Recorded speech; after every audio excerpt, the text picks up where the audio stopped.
and welcome everyone. Say it. Hello and welcome everyone. Hello everyone, welcome to tonight's meeting of the South Miami City Commission. Today is Tuesday, September 3rd, 2024. At this time, if I could ask you all to please silence or turn off your cell phones. Madam Clerk, if you could call the roll, please. Yes. Mayor Fernandez, Present. Vice Mayor Bonish, Here. Commissioner Liebman, Commissioner Corey, Present. Commissioner Kaye. Here. You have a quorum. Thank you. And with everyone's indulgence, tonight I have two special guests that are going to help us with both our prayer and Pledge of Allegiance. Lucy and Jerry Fernandez, if we could all please stand for the prayer. Jerry, if you can come to the podium and lead us in the prayer. Loving Heavenly Father, we come to you this hour, asking for your blessing and help. As we are gathered together, we pray for guidance in the matters at hand and ask that you would clearly show us how to conduct our work with a spirit of joy and enthusiasm. Amen. Amen. Lucy, you going to lead us in the pledge? Come here. Okay.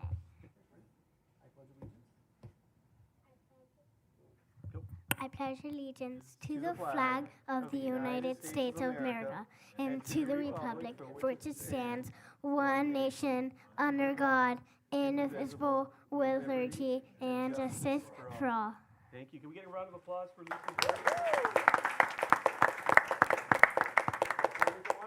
Yeah. Okay. If we could all please be seated. Thank you. Here, I'm going to sit with you. Hold on. Ready? Come here. Yeah. Okay, here we go. Why did you talk when I was talking? The vice mayor accuses me of doing that a lot all the time. I was like this. Okay, there we go. So, Madam Clerk, we have a couple presentations this evening. Yes. Can we take up the one that's not on tonight's agenda, please? Yes. If you could read the item in the record, please. A proclamation for former Commissioner Louis Gill from Miami-Dade County. Thank you. Ms. Devine, the floor is yours.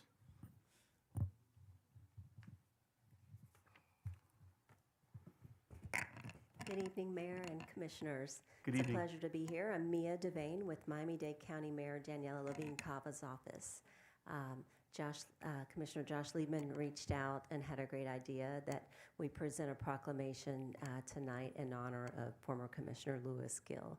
And I'm going to read the proclamation. It's not too lengthy, but I think it speaks volumes. Mr. Mayor, if you could hold for 1 second, I believe that Commissioner Gill's family is in the audience. If they can come forward, Yes. please, and join us up here.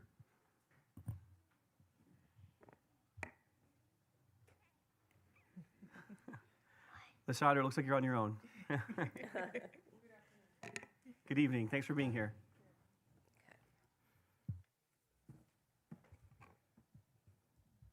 Whereas Ralph Waldo Emerson, American essayist and poet, once said, "Do not go where the path may lead. Go instead where there is no path and leave a trail." And this quote speaks to how Miami-Dade County feels in regard to those citizens who serve as pioneers and trailblazers for our future generation. And whereas the Honorable Louis L. Gill has been an upstanding member of our community who has dedicated his life to public service, committed to improving the overall betterment of our society. And whereas knowing for standing for quality, this former commissioner for the city of South Miami first ran for public office in 2017 and served from 2018 until 2022. In addition, he served on various boards, including the Environmental Review and Preservation Board, and was heavily involved with the design of the Bob Welsh Park and the Fuchs Park design. And whereas the Honorable Gill's career also includes him working for 20 years in IT for the airlines before moving to Baptist Health's IT department. And whereas it is fitting and proper that official recognition be given to the Honorable Gill for his various impacts on our way of life. Now therefore be it resolved that Daniela Levine Cava, Mayor of Miami-Dade County, Chairman Oliver Gilbert III, and the members of the Board of County Commissioners, on behalf of Miami-Dade County and this community, do hereby proclaim today, Tuesday, September 3rd, 2024, as the Honorable Louis L. Gill Day.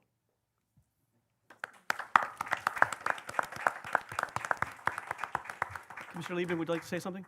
Sure. No, why don't you, please? You do the honors since you made the request, please. Thank you. And I really want to thank the County Commission and the Mayor's Office. We had a similar recognition in our previous commission meeting. I had the pleasure of running into our newly or re-elected Mayor Daniel Levine Cava, a week and a half ago. And you were kind enough to make this happen, especially in such a short period of time. So we're greatly appreciative, as is the Gill family. Thank you very much in behalf of my husband and the family. Thank you so much, Josh. Your support have been, impressive. Thank you very much to the city as well to allow this. And thank you so much. See you around. Thank you. Thank you. Thanks for being here. Madam Clerk, if you could read the next item, please. Yes. Proclamation, Miami Diaper Bank. Oh, I'm sorry. Proclamation, Hunger Action Month, Feeding South Florida. Great, thank you. Commissioner Guy, if you could do me the honor of reading the proclamation in the record, I'd appreciate it. Got my lap full.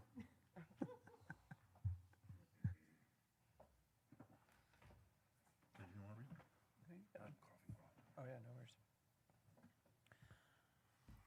Whereas, since 1981, Feeding South Florida has worked to end hunger in South Miami by providing our community in need with immediate access to nutritious food, and whereas hunger does not discriminate, it knows no race, religion, or age. In South Florida, approximately 1 million individuals face hunger.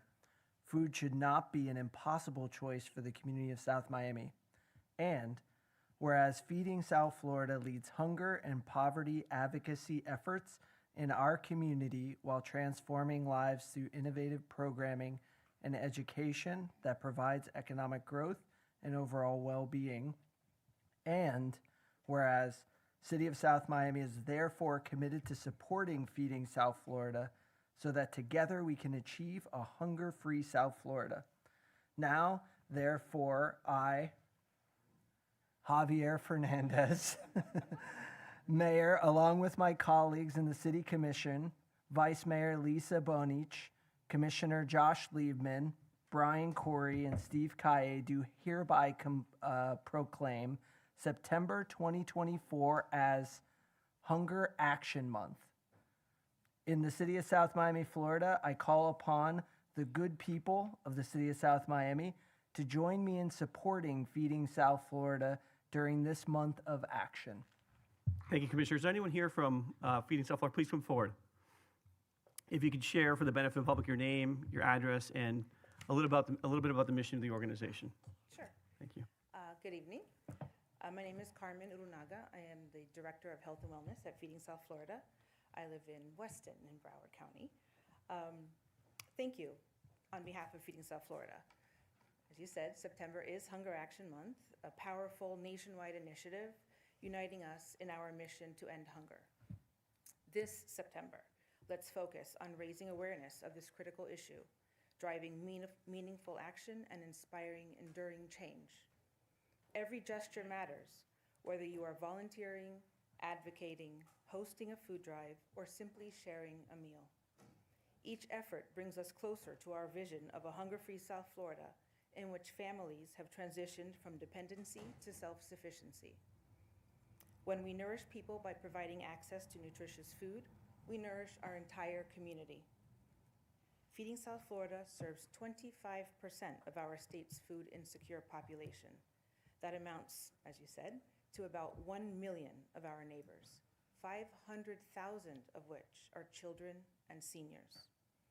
Last year, Feeding South Florida distributed approximately 118 million pounds of food to individuals in need. That is equivalent to about 98 million meals. Thank you to the City of South Miami, the Commissioners, and Mayor Fernandez for raising awareness and demonstrating your commitment to ending hunger. We are honored to have your voices join ours as we continue this vital work together. Thank you. Carmen, thank you to you and Feeding South Florida for all the work you do on behalf of many of our needy constituents here. If folks want to get involved, either to volunteer or donate, where can they find out? Where can they learn more information about the organization? feedingsouthflorida.org. Okay. There you can find help, get help, sign up to volunteer, find out about all the different programs and initiatives that we have, and just jump in any way that kind of floats your boat. Thank you. Any questions or comments, colleagues? Yes, Commissioner Gaia, you're recognized. Maybe you can explain to the public maybe how it would work locally. Is that something that goes in through the website and then it gets back out to our local constituents, or how does that You work? mean like financial Yes, donations? correct. So, if I remember correctly, every dollar is equivalent to about 4 meals. And we have partner agencies throughout we cover 4 counties: Monroe, Miami-Dade, Broward, and Palm Beach. And we have, I think it's about 250, 300 partner agencies spread across all of them, where we send out foods to their pantries where anybody can go. The only requirement is you're hungry.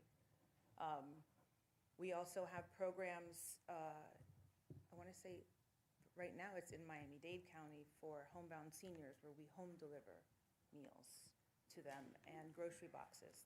There are a variety of different programs. So the donations are not earmarked, like if you give $1, it's not earmarked to necessarily come right back here, but we serve the entire 4-county area. Thank you. Mayor, is this with Dr. Scott, or can we, Dr. Scott had an initiative with that? Yeah, I had contacted Allison on their staff about possibly setting up an event here later next month. So we'll talk further about that. That's what I wanted to do, create Yeah. an event for. We can absolutely do that, Thank yes. you. All right, thank you. And Allison is the right person to talk to for that. They can work with you, and then she'll put you in touch with whichever department is, whatever it is you want to do, most suited to do that. It could be my department, it could be the distributions, we do a lot of different things. But yes, we can do that. And also we invite anybody here, anybody in South Miami to come volunteer. It's a humbling experience and it's very impactful. We'd love to have anybody. Again, thank you for all you do. Would you join us up front with a picture, please? Thank you.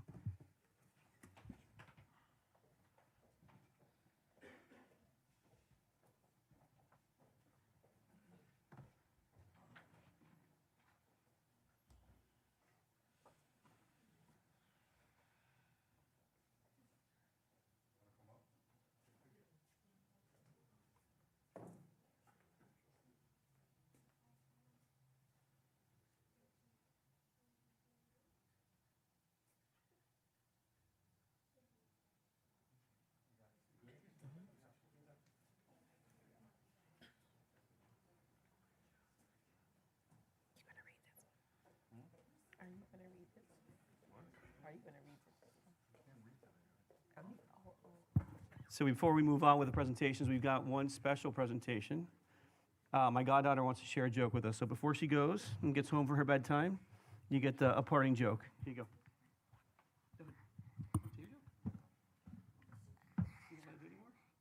I want you to do it. No, no.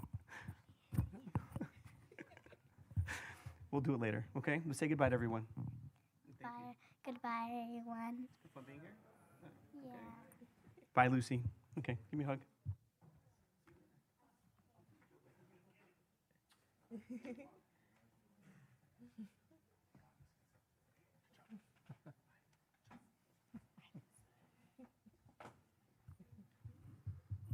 Okay, we have one other presentation for National Diaper Need Awareness Week. So a brief proclamation. Whereas diaper need and condition of not being able to afford a sufficient supply of clean diapers can keep babies and toddlers clean and dry and healthy, it can adversely affect the health and well-being of children and families. And whereas a daily supply or weekly supply of diapers is generally an eligibility requirement for babies and toddlers to participate in child care programs. And whereas many parents struggling with diaper need report missing an average of 5 days of each month due to insufficient supply of diapers. And whereas the people of South Miami recognize that diaper need is a public health issue and addressing diaper need can lead to economic opportunities for the state's families and improved healthcare outcomes for children. Whereas the city of South Miami is proud to be home to trusted community-based organizations, including the Miami Diaper Bank, that recognize the importance of diapers in ensuring health and providing economic stability for families, and thus distribute diapers to families through various channels. And now, therefore, I, Javier E. Fernandez, Mayor, alongside with my colleagues, Commissioners Josh Liebman, Brian Corey, Steve Kaya, and Vice Mayor Lisa Bonich, do hereby proclaim the week of September 23rd through the 29th as National Diaper Need Awareness Week. Is there anyone here on behalf of the Diaper Bank? Okay. Well, seeing no one present, Madam Clerk, we'll just entrust to you that you'll deliver the proclamation. Yes. Thank you so much. Okay. Okay. Madam Clerk, are there any further presentations this evening? Yes. Michael Mudd and Monique Spence from Miami-Dade County Mosquito Control. Mr. Mudd, Ms. Spence, you're recognized. Good evening. Good evening. Hello, Mr. Mayor, Madam Vice Mayor, Town Council, residents of the City of South Miami. It's actually Michael Moot. Like Mute. Boot. I'm sorry. Apologize for butchering your name, Sorry. sir. That's okay, it's happened for 52 years now. Yeah. Yes. So on behalf of Miami-Dade County and the Mosquito Control Division and my colleague Monique Spence, we're here to talk a little bit about something that no one really likes, mosquitoes. So Miami-Dade County's Mosquito Control Division has been around since about 1935. Although we are headquartered in Doral, we offer services to the entirety of Miami-Dade County, including the City of South Miami. We have a rich history that goes back a few years, well, since her and I have been with the county, of partnering and working with the City of South Miami, including in 2018, rolling out a Wolbachia mosquito control, a natural control experiment that went very well, we thought. So we're here to talk a little bit about and get into a little bit more details about what the services we offer and sort of how things work at Mosquito Control. So I'll talk a little bit about operations, and then I'll turn it over to Monique to talk about education and what residents can do to protect themselves from mosquitoes. So I like to think of our mosquito control program as sort of having 5 main pillars. And what we focus on a day-to-day basis is, first of all, surveillance. We like to keep our eye on the populations of the mosquitoes in Miami-Dade County. We like to know what species, what numbers, where they are, if they're carrying diseases. And we do that through a series of about 320 traps that we have set throughout Miami-Dade County. There's a number of them here in the city of South Miami proper. The other thing that we do once we have trapped these mosquitoes, we don't trap them for control, we trap them to study them. So once we have them back in our lab, we count them, we sort them, we log them. We have a very extensive database that goes back years that we track the different numbers. Again, as I mentioned, the species, the gender is also important because I'm not sure that many people know this, but only female mosquitoes bite. So if you're a male, you're pretty harmless. I guess that's sort of the opposite of how things work, unfortunately, in society. But we do, sorry, we do watch them carefully. We identify them. Then the next thing that we do very often is we do area-wide control measures. When that's just kind of a fancy way of saying truck spraying. If we see that there's a concentration of mosquitoes, if the Florida Department of Health, which is another really good partner to the division, tells us that there's a disease case somewhere, we roll out our trucks, we fumigate, we knock the mosquitoes out of the air, and we also treat for mosquito larvae. So truck spray program, very big premium we place on that. Another thing we do also is, and this is one of the services is probably that we offer the most, and it's most available to residents, is residential inspections. You can call 311 or you visit our website at miamidade.gov/mosquito inspection. You put in some simple information, and we're able to send out one of our 25 inspectors out to check your property. If he or she finds mosquitoes, they're able to eliminate them right on your property. If they find breeding, they're able to take care of that too. And we're also involved in not just inspecting your property, but we do the ones to the adjacent side of the property. We do the one to the rear to make sure that we do a thorough job in controlling them. And so then the 5th pillar is really education, and for that I'll turn it over to my colleague Monique. Good evening, everyone. It's a pleasure to be here. As Michael mentioned, we have a very robust program. As an aside to that is our education and outreach component. I'm pretty sure everybody has heard about drain and cover. We say that, we communicate that everywhere. It's a part of our communications program and the outreach that we do conduct. We also do like to go out into the community and make sure that we're informing residents and educating residents on what they can do, and just simply drain any standing water that might be around your home. And then if you're out, particularly during the hours of dawn and dusk, to cover yourselves with long sleeves and use EPA certified repellent. So some things that we like to do, we've done our mosquito one-on-one tour. We've actually come to the city of South Miami. We also do a virtual outreach sessions, and what we are able to do with that is to bring the residents into an engagement effort where they can understand how they can help us help them, And then also too, just making sure that we keep that message going as it relates to drain and cover so that everybody has that understanding. So again, if there's any type of issues that somebody that has mosquito issues, they can call 311 and then they can remember to drain and cover. You know, we're always open to go out into the community and address any issues as it relates to mosquito control, just so that we can better inform the residents on how to keep mosquitoes away. So thank you. Any questions from anyone? Thank you both. Colleagues, questions? Madam Vice Mayor, we're going to give you the floor on this one, followed by Commissioner Kaye. Thank you very much for coming this evening. I have one question. Do you know what the time frame is from when someone calls that 311 until you come to their house to study and eradicate their mosquito? Well, we have it set for up to 5 business days, but usually if you get the request in early enough, we're able to get there the next day. So Wow. it's usually 1 day or 2 max. Right now, we're in the height of our mosquito seasons. That's why we say 5 business days to give us a little breathing room. About a month ago, just after the first really big soaking here in South Florida, we were working on the weekends. I think the crew went 3 or 4 weeks straight without a break. It was pretty crazy. But right now, the turnaround time is fairly quick, so I would say a day or 2. Thank you very much. You're welcome. Commissioner Kaye. Thank you for the presentation, much appreciated. You spoke about the pilot program in 2018 that you did with the city of South Miami. Can you elaborate a little bit more what was done organically and maybe if it's improved, has it scaled? Like what is, what you did before, can we do that again? Is that something that we can speak about? Sure.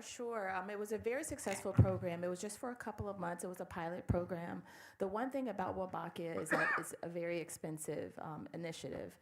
There were talks to try to bring that back. It's still kind of gone back and forth. We haven't fully gone to the spectrum as to how we're going to roll that out again, but it was successful just for that pilot program. I know that there are other districts that do different types of genetically modified mosquitoes. Wabaka is not the genetically modified. It's basically the bacterium that's injected into the male mosquito. So again, the male mosquito cannot release to be able to go ahead and have the female mosquito do any type of biting or anything like that. But it's something that we're looking at. But again, because of the cost prohibitiveness, it's something that we're not on deck to do just at this time. Colleagues, further questions? Okay. Thank you very much. We appreciate the time and you're coming out here to make a presentation. I want to say something to Chip. Please. To our city manager, is it possible for us to put the information on our website, on our social media, so that our residents know to call 311? Definitely. Yes. Yeah, I think we've already been in contact with some of your staff. We've shared some resource material digitally, so it can be shared by email on social or through the website. And we also brought some takeout material, some take-home material. There's some brochures and rack cards there for the public and for anyone else who wants to know a little bit more about us. And we also left a little gift, a little Fight the Bite pack for everyone. It's got a little mosquito repellent, it's got a hand sanitizer and sunscreen, all in one little pouch. Thank you very much. Thank you very much. We appreciate your time. Thank you. Okay. Madam Clerk, any further presentations this evening? Okay. Are there any add-on items? No. Can I get a motion to approve the minutes of August 20th, 2024? I'll move them. Is there a second? Second. A motion by the Vice Mayor, a second by Commissioner Corey. Madam Clerk, can you call the roll? Yes, Commissioner Lehman? Yes. Vice Mayor Bonish? Yes. Commissioner Corey? Yes. Commissioner Kaye? Yes. Mayor Fernandez? Yes. Minutes past 5-0. Thank you very much. Mr. Manager, your report, please.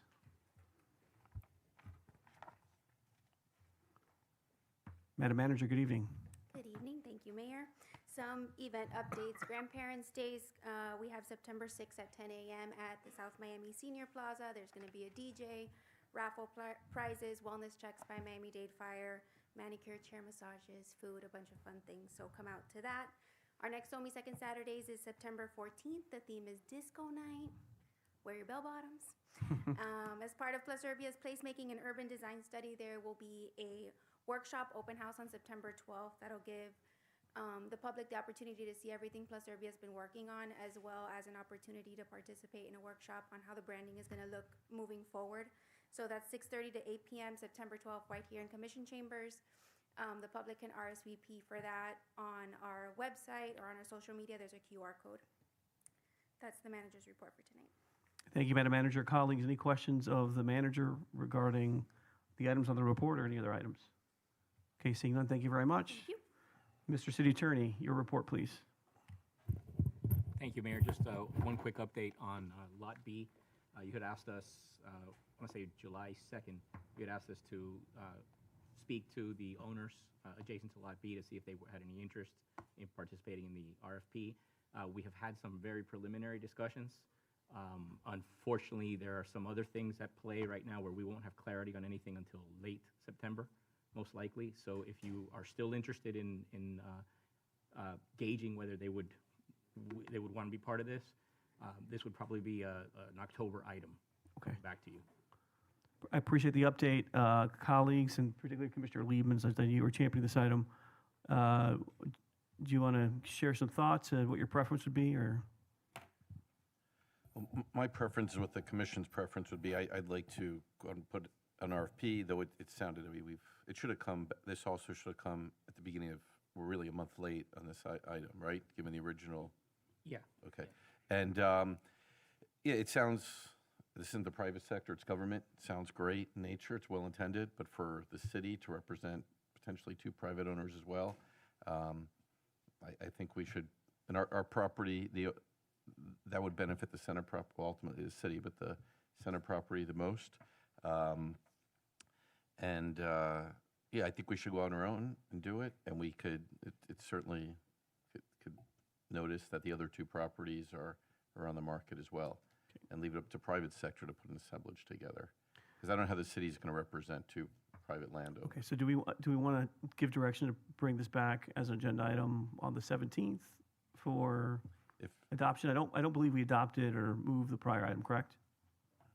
No. You did not. I think you asked for it to be Deferred for this reason, held, so. yeah, tabled. Okay, I just want to make sure I'm thinking what posture we're in, so, okay. So Commissioner Guy, you're recognized. for No, I comment. was just going to state that I've been speaking to both parties already, trying to figure out what we can do. I was actually going to have a meeting with the city attorney to figure out I don't know what you're talking about, why it got delayed, but there was some progress there, and how to go ahead and dissect this particular contract. But I mean, if you guys, it's the will of the commission, if you guys want to move forward, I feel like we have an opportunity. So if you give us a little bit more time, well, at least I've been working on it. I would just suggest, let's bring it back on the agenda.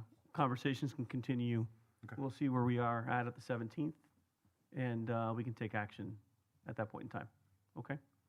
Commissioner Liebman, is that acceptable to you?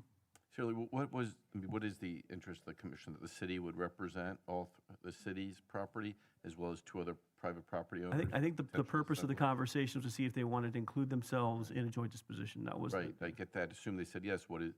Walk me through the second step. And that we're now representing 2 private property owners? So, yeah, the framework that we have kind of thought about is they would participate subject to a reserve price. And then if that reserve price was not met for that land, they would have the option to withdraw from that process. And they would know that as soon as bids were received, you know? Okay. And again, that would not preclude us from Sure. having a loan disposition if that was our preference, but it would just at least give us the opportunity to see if there was an appetite to do something across the entirety of all the assemblages. Yes, Madam Vice Mayor, you're recognized. Is that common? I would not say that it's common. No, okay, because then why are we doing this? I'm asking from a point of not having as much knowledge maybe as some of you on this. From my perspective, through the mayor? Yes, sir, you're recognized. From my perspective, it's a better return on an investment. So we have the opportunity to do something that returns a lot more dollars to our city, has the ability to get more parking in that area, and help facilitate everything in that particular area with Sunset Place, with all the restaurants that are coming, all that area. That's my thought process. Okay, so then what is coming back to us in the next thing is what? I believe it would be a draft RFP. It may or may not include those 2 parcels, depending on where conversations evolve on the It would not? 17th. It would not. If it's on the 17th, it will certainly not include those Okay. those parts. Okay, So let's just bring it back. There's no sense in delaying it. And if we're either going to vote it up or down, and we'll figure out what to do on the 17th, okay? And- I just want to be fair to my colleague who's been championing it and only has an expiration date on his tenure here. So without objection, we'll give that direction to the manager and staff, and Any last word on this particular item? Not in this item, but I'd like to continue with the city attorney's report. I have a question Oh, for the city sure. attorney. You're recognized for a follow-up question on the city attorney's report. Great, thank you. So piggybacking on what the mayor just said, we only have 3 meetings remaining until the election. So I'd like to get an update on City Hall and see if we can't expedite that, considering there's only one proposal. Sure. So it is under evaluation by the city manager. City manager has actually met with the consultants last week. I believe there's some additional information just to close out what he needs to make that recommendation, and we're certainly shooting to move it as quickly as possible. So, and maybe, sorry, follow-up, maybe this, part of me, the question should have been for the city manager, so part of me, but what is the timeline, given we have 3 more Yeah. meetings and? So the August 6th, the selection committee met. On August 20th, the chair of the committee forwarded the evaluation and report to me. Then a week later, August 27th, myself and the attorneys were part of a meeting with the technical consultants to go over their observations of that particular selection committee. There's going to be one meeting with the proposer that's under a question and answer to clarify some things, not a negotiation, because it hasn't been an award. And that'll be scheduled, and certainly we're mindful of the dates. The original date we had pegged was October 3rd, but, I'm sorry? 1, thank you. But obviously, we understand that September 17th may be a possibility. So we're going to have one session with the proposer, the one proposer, through a question and answer to clarify some things, and then try to bring it September 17th, if not the originally scheduled date that we had on the, which gives us a second meeting in October still to troubleshoot something. Thank you. Thank you. Further questions of the manager? If not, again, sorry, of the city attorney. Thank you, Mr. Manager and Mr. City Attorney, for your reports. We'll now take public remarks. For purposes of housekeeping, I see that there are a number of speakers who want to address the zoning item on tonight's agenda. With your indulgence, I'll ask you not to make comments during public remarks. I'll bring that item up first in the order of the day so that we can get you in and out and allow you to speak to the item contemporaneous with the presentation from staff or immediately thereafter. So with that as our process forward and no objection from the board, I want to call Mr. Del Travis Williams, who's registered first for public remarks.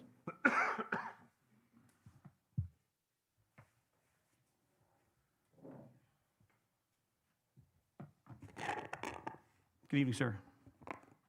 Good evening, Mayor, Commissioners, Nikki, City Attorney, City Clerk, City Manager. 2 items I want to talk about tonight. The first one, not too long ago, a few weeks last month, we lost a trailblazing former teacher, former assistant principal from South Miami Junior High School over 20 years, Miss Enid Johnson Pickney. From 1970 to 1991, she was assistant principal at South Miami Junior High.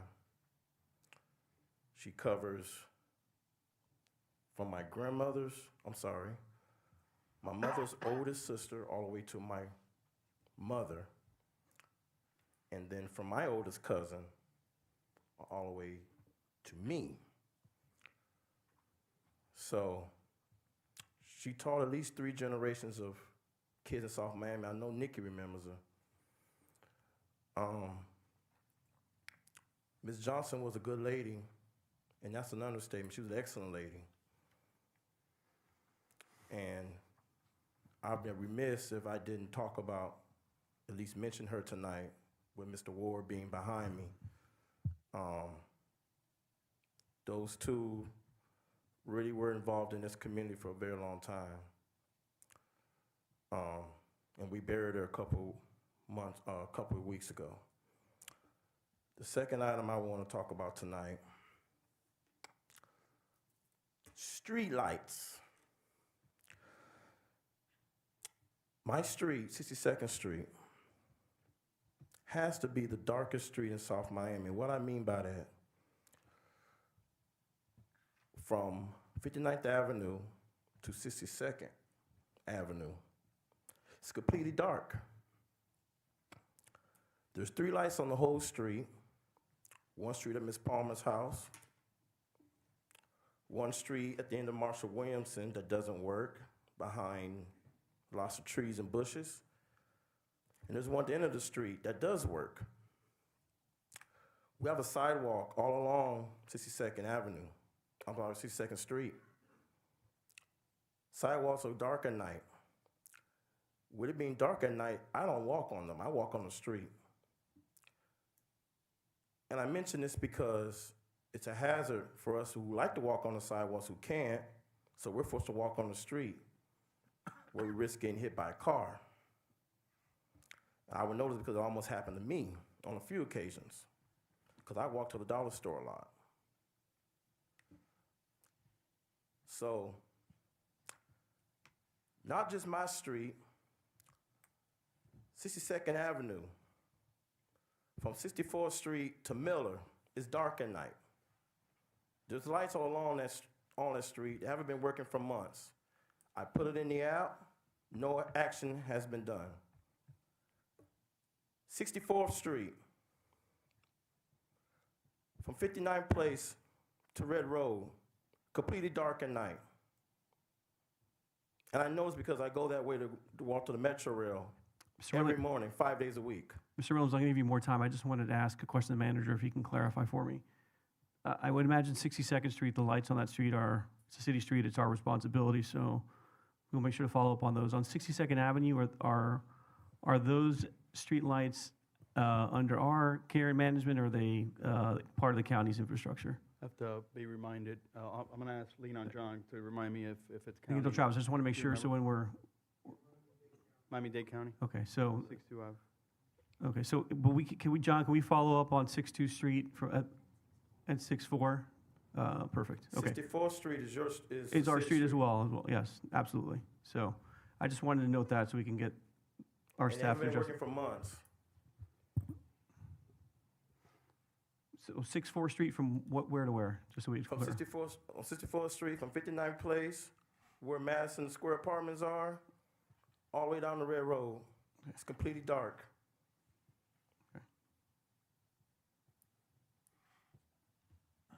Any others?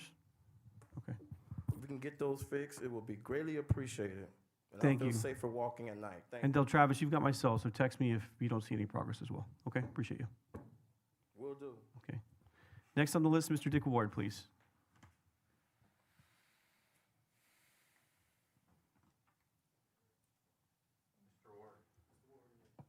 Good evening, sir. You're recognized. I thought there were more people on the list than that. Commissioner Liebman, you've served on this commission a long time with a lot of mayors, but tonight you finally got a good one, and the mayor ran him off, ran her off. What kind of person would that? You can expect anything from this mayor. You know, the last gentleman talked about Tina Johnson, and she and I worked together for 21 years, and South Miami was very lucky to have her that long, because the two of us were very involved in the community, and we didn't get interfered with by those high-ranking people downtown. Tonight, I'd like to give a short report card.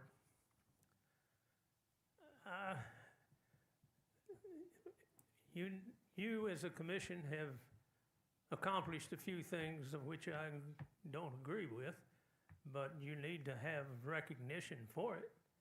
For instance, the most recent one is you're asking for a $65 million bond issue that's going to be difficult to fund from the residents, probably.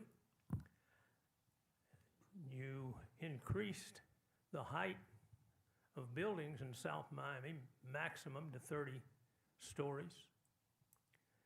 You increased, according to state law, the campaign contribution to a candidate from $250 to $1,000. And if you look at the reports of what's going on right now, as I told you before, we're going to end up, the city, is going to be elected, the commission, by the dollar. I mean, that's what's going on, whether you realize it or not. The idea that we would have $50, $60, $100,000 raised to sit up there.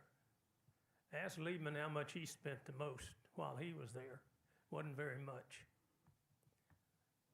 Callie, who is our new commissioner, he spent just about a little over average in his campaign. And I hear you were the only one didn't get an appointment, an opponent rather. I thought Corey was free too, but I was just told that he got an appointment. He got an opponent also. He did. And as a result of that, the next month or so is going to be interesting around here. And Mr. Corey, I haven't seen any signs like I see from Guerra and Rodriguez, so you better get on the ball. Thank you, Mr. Ward. It's going to be an interesting campaign, and the best thing of all is that the elections are now held in November with our federal elections. Before, we'd get 18 to 20%. In the last election, we got over 54%. And I wouldn't be surprised with the Trump-Harris campaign, the way it's going, we might get 60% out for this election. Thank you. Thank you, sir. Next on the list is Mr. Lee Jacobs.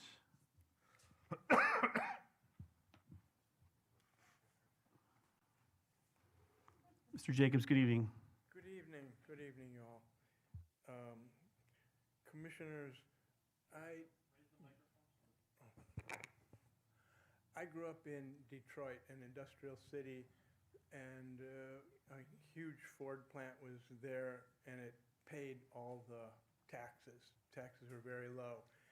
We live in a city where there's no industry, virtually. The only industry is development. So we have SoMe, South Miami, Sunset Place. That's our Ford Rouge plant, to say that. And there's others that are 10-story, 12-story, going up.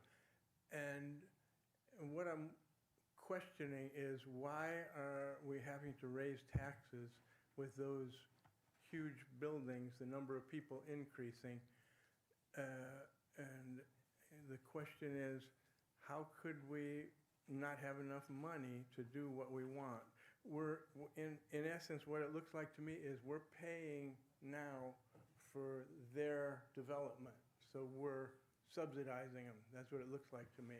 And the way that I could understand it better is if I saw how much the developers were paying in taxes for each floor that they got.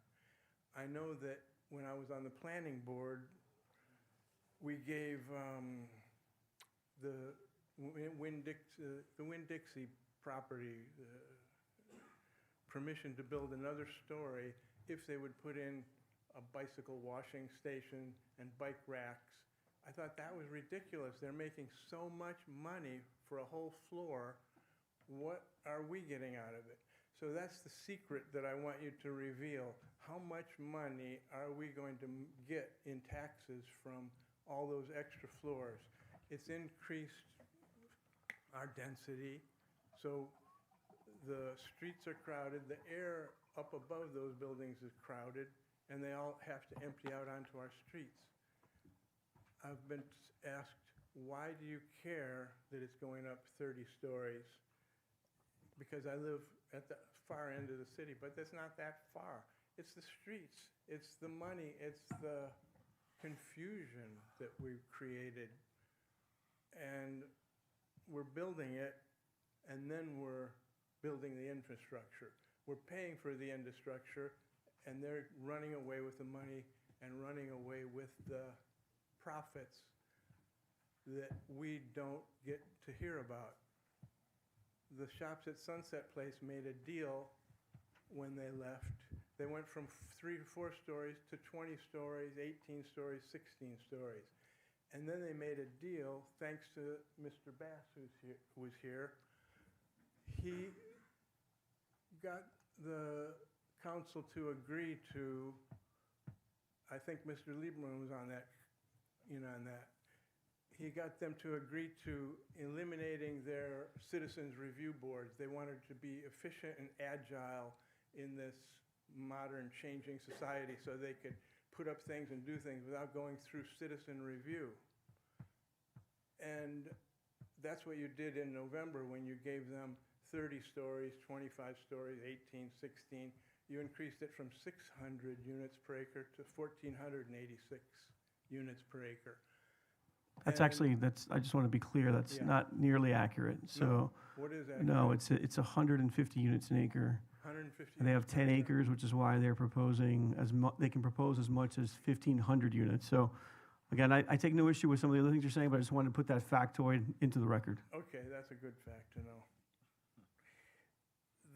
The truth is, though, it's 30 stories, 25 stories, and 18 and 16. Is that right? Something like that? That's if they pay for all the bonuses that they are required in order to achieve those sites. That's what we want to know, the bonuses. How So- much are we getting, and does it go to our taxes, or how does it work for citizens? So what I would do, just in the interest of time, is I would ask our city attorney or maybe our Marcus on our planning staff if they can share with you the details of that particular ordinance. All right. So you can have those details, and if you want to, we can, at some point, they have submitted plans at this point, so there probably could be a calculation that's provided to you, so you understand exactly what the remittances they would be required to make if they built what they're proposing. Yes, I think that excluding, me personally to know, it's important, but I think that the whole city needs to know, not just me. Well, I believe they're scheduled for a public hearing next Tuesday in front of the planning board, and if you have questions about those details, I'm not privy to them yet, but you certainly have the opportunity to ask at that forum as well, and eventually here in front of this commission when it comes back to us, sir. Yes, we're being asked to okay these changes in how you take the money and manipulate it, make it easier. We voted for that, so you got that done. And then the next stage is to get money to manipulate, so you're going to raise taxes. And I think that's important for people to know how this whole city is running, and it's important. Thank you very much. Thank you for your comments, sir. Next on the list, Mr. Walter Harris.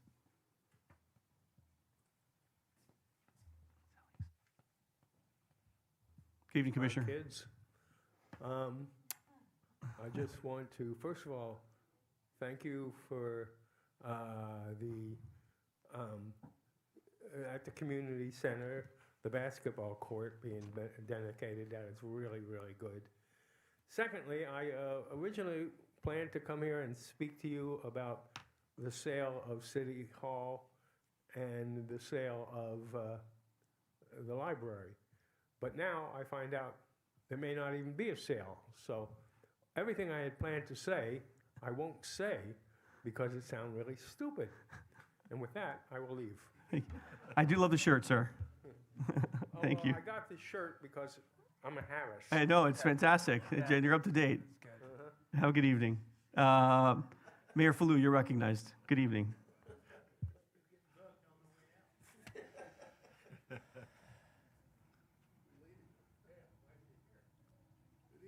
evening, Mr. Mayor, Vice Mayor, distinguished staff, Mr. Manager, Madam Clerk, good to see you again.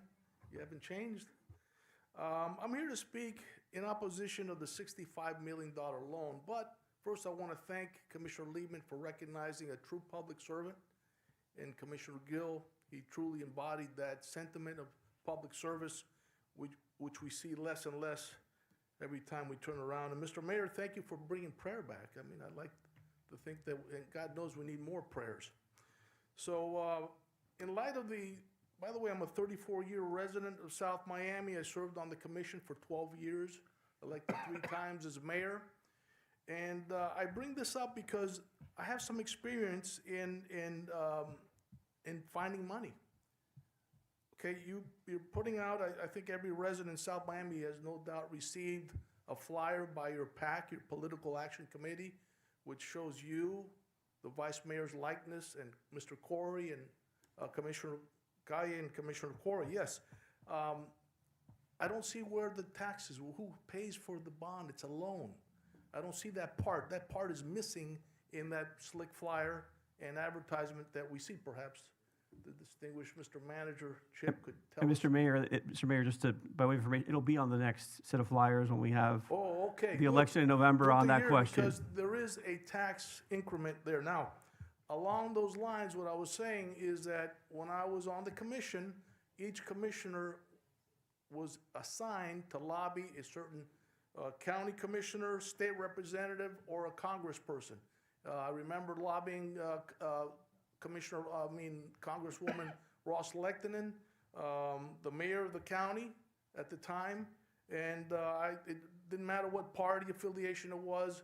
I went to see Mr. Marco Rubio, who's now the Senator Rubio, but back then he was the Speaker of the House, and certainly our distinguished former mayor, Representative Julio Robina. We built the improvements here in front of City Hall. It didn't cost the taxpayers a dime because we brought home the money from the state and the county and also the federal government. The community center, Gibson Bethel, that didn't cost the taxpayers a penny. Why? Because again, we effectively lobbied, we had a good lobbying team, we had a great grants writer, and we bought parks that way. So I'm wondering, why do we need $65 million if it's something that you guys can do? Lobby, bring home the money. Now, Mr. Mayor, with all due respect, if you sue the governor, like you did, having to do with, I guess, being a lobbyist, we're not gonna be getting much money from him because he's gonna veto that line item. Well, it's curious, in the year that I sued him, he gave us $1.8 million, so that law, I think what? in the year that I sued the state, not him, Yeah. he did approve of $1.8 million in the state budget for the city of South Miami, which I think was the first grant we'd gotten successfully through in a number of years. So I don't follow, I don't agree with Okay, your well, logic, but. All right, well then, Sure. point granted, I mean, good point. Now, where's the money? I mean, that's how you save the money and then you put it to a good cause. And it seems like the infrastructure that we're looking for, whether it's parks or a tiny bridge, you can get that money elsewhere. You don't have to pick the pockets of us, the taxpayers. All right, so please be open-minded, start thinking about, bringing in the bacon. Little money from the state, we paid for it, okay? Thank you. Thank you for your comments, sir. And just again, facts being important in public discussion. I think this commission has successfully procured in 2 years $6.8 million from both the state and federal government. So I wanted to share that with you, Mr. Mayor. And unfortunately, $3.25 million were vetoed in last year's budget, the majority being water projects because the state wants to move in a different direction in terms of how they allocate that money. But we're certainly doing our damnedest to get that money in the budget and bring it home. So hopefully you can take some solace in that. And again, the public will get to say their piece about whether or not they want to approve our ability to borrow here in November. So thank you for your comments, sir. Please vote no. Okay, thank you. Okay, I believe I have one other registered person with respect to public comments. Alberto Garcia, please come forward. Good evening, sir.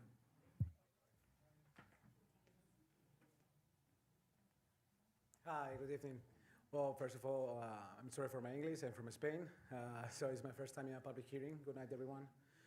So I'm the current owner of the restaurant open in Bird Road and Red Road, where is located Talent Drugstore and Delicias de España. We are really happy with the city, especially with all the neighborhood. So I only have gratitude to all of us, to all of you.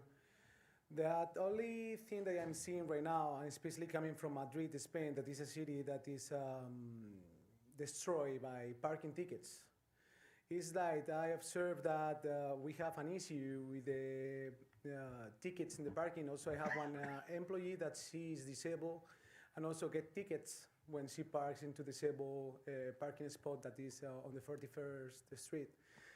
So it's just an advice, just because I saw that in Spain, that the people hate that continuously goes under day for the tickets on the parking. I understand that they need to pay by phone. It's totally normal. In Spain, you should do it. But for us, or for me especially, it's a little bit annoying that sometimes, especially on the before lunch, 1 p.m., before dinner, or Saturday at noon, or Sunday at noon, there is brunch that is what we are more crowd. The ticket from the city is there with the ticket stand every Saturday, every Sunday. And for me, it's funny because I never see them at 9 a.m. on Monday or 10 a.m. on Tuesday, like today. I only see them in the special moments that for me it's fun is brunch, lunch, Saturday and Sunday. So I understand that you need to have it. It's something normal. But this is just my advice that I saw in all my life in Madrid, that if you continue punish the people is going to hate that. And you know that in my area is a little bit complicated to park. I think we have plenty of space around the 41st Street. But I see that many years, so if you punish the people, maybe the people go away from the city, go on other places to eat. That's a thing that is just one advice from something that I live in my whole life. That's all. Thank you so much for your time. Have a great night. Mr. Garcia, thank you for your comments and for your investment in our community. Madam Clerk, is there anyone else registered for public remarks? No. Anyone on Zoom would like to speak, please raise your virtual hand. Oh, You did, yes, sir. I believe you're here. You noted you're on the zoning item, so I'm going to take that item up next, so you can address it contemporaneously with the presentation, okay? Anyone else who's not addressing the zoning item here this evening? Okay, with that, we will close public remarks. Colleagues, with your indulgence, I'd like to take up items 12, 13, and 11.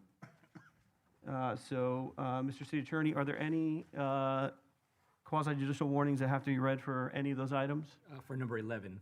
For number 11? Yes, Madam Vice Mayor, you have a question? Oi, sorry. I have commissioner comments today, so can we make sure that we bring them up later so that I don't forget? Yes, ma'am, I'll flag that we all want to say some remarks for the record. Not a Thanks. problem. Do you want to just dispense with the requisite warnings on item 11? And we'll, again, as I said, we'll take up item 12, 13, and 11. Sure. Mayor, for application number 11 on this evening's City Commission agenda is a quasi-judicial item. The clerk, as always, the clerk will read the title of the resolution before the public hearing. The public hearing will include presentations by staff and the applicant, as well as any public comment, excuse me. The commission may ask any questions either before or after public comment is closed. Following public comment, the commission may deliberate on the resolution. The quasi-judicial procedures for item 11 require this commission to consider the evidence presented to it and base your decision on the applicable law and primarily on the evidence presented, whether by the applicant, staff, or members of the public. The staff report and the resolution provide the applicable law and criteria for approval, and in the case of item 11, it's section 20-4.2 of the Land Development Code, which is the subdivision criteria. The evidence considered must be substantial competent evidence. That means testimony or other evidence based on personal observation or relevant expert testimony that a reasonable mind would accept as adequate to support a conclusion. It is not a popularity contest. It cannot be based solely on non-expert opinions, no matter how fervent those opinions might be. Anyone who seeks to speak on any item for a public hearing should be given an opportunity to speak during the public comment portion for each. If you intend to provide testimony on item 11 as to any of the application, as to this application, you'll be sworn in before your testimony is taken. Please know if you do speak, you may be subject to cross-examination. If you refuse either to be cross-examined or to be sworn, your testimony will be considered in that context and given its due weight. The general public will not be permitted to cross-examine witnesses, but the public may request the commission to direct questions on their behalf to either staff or the applicant.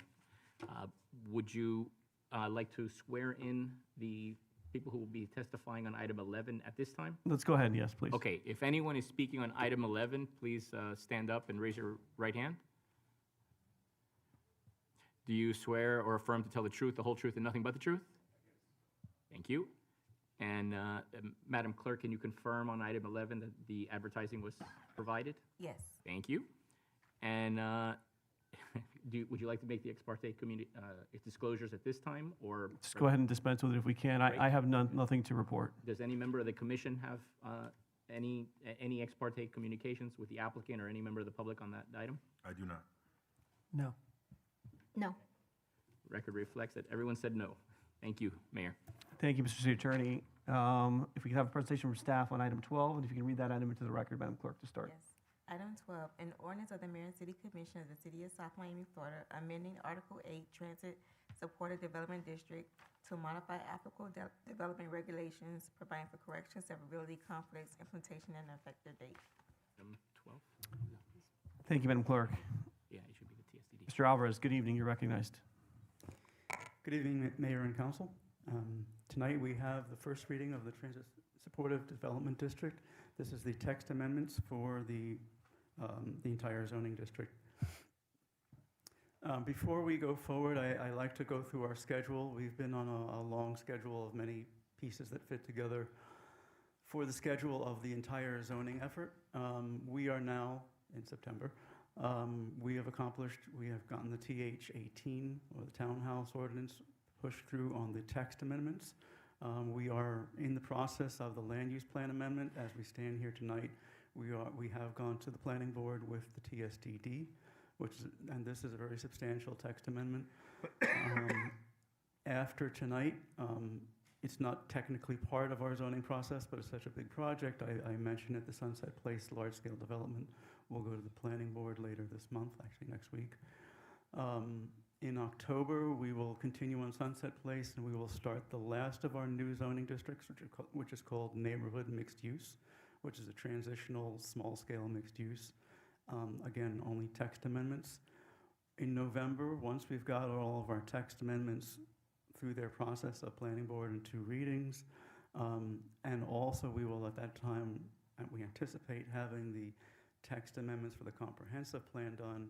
We will start the really fun part where we'll do the map amendments. We're going to do those as the comprehensive plan and the zoning together. Basically, you'd hear the comprehensive plan map amendments right before the zoning map amendments. That's a process with, again, it's comprehensive plan, so we have to have a planning board sitting as a local planning agency. That'll happen in November. And then we'll move forward. We have to transmit to the state. So we have a time it'll take.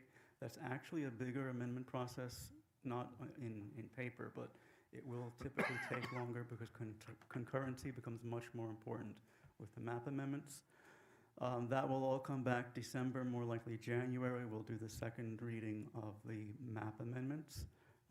Again, this is a really heavy lift when we do the map amendments, a lot more advertising, a lot more details. So by January or February, we're more or less complete with the zoning amendments. Underlying all of that, we have what we call the ear-based amendments going on, or just starting.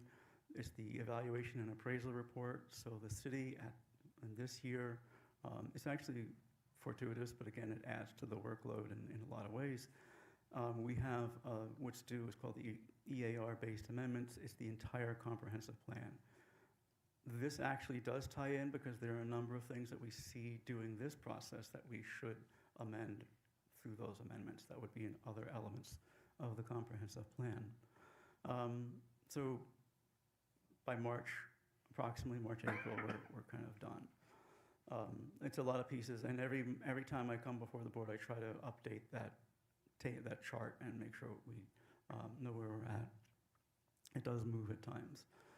So for the TSDD, the Transit Supportive Development District, which before March of this year was known as the Transit Oriented Development District, just to give the proper reference, but it is changed now to TSDD.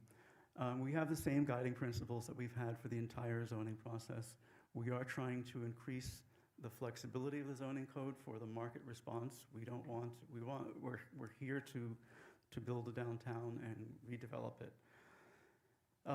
We also want to direct density towards infrastructure. This is of great importance not only to the city, but to the county, to the state, to everybody. We want to move the density, move the intensity of use, and move the number of residents that live within the proximity of the Metro Rail station, of US 1 and Sunset.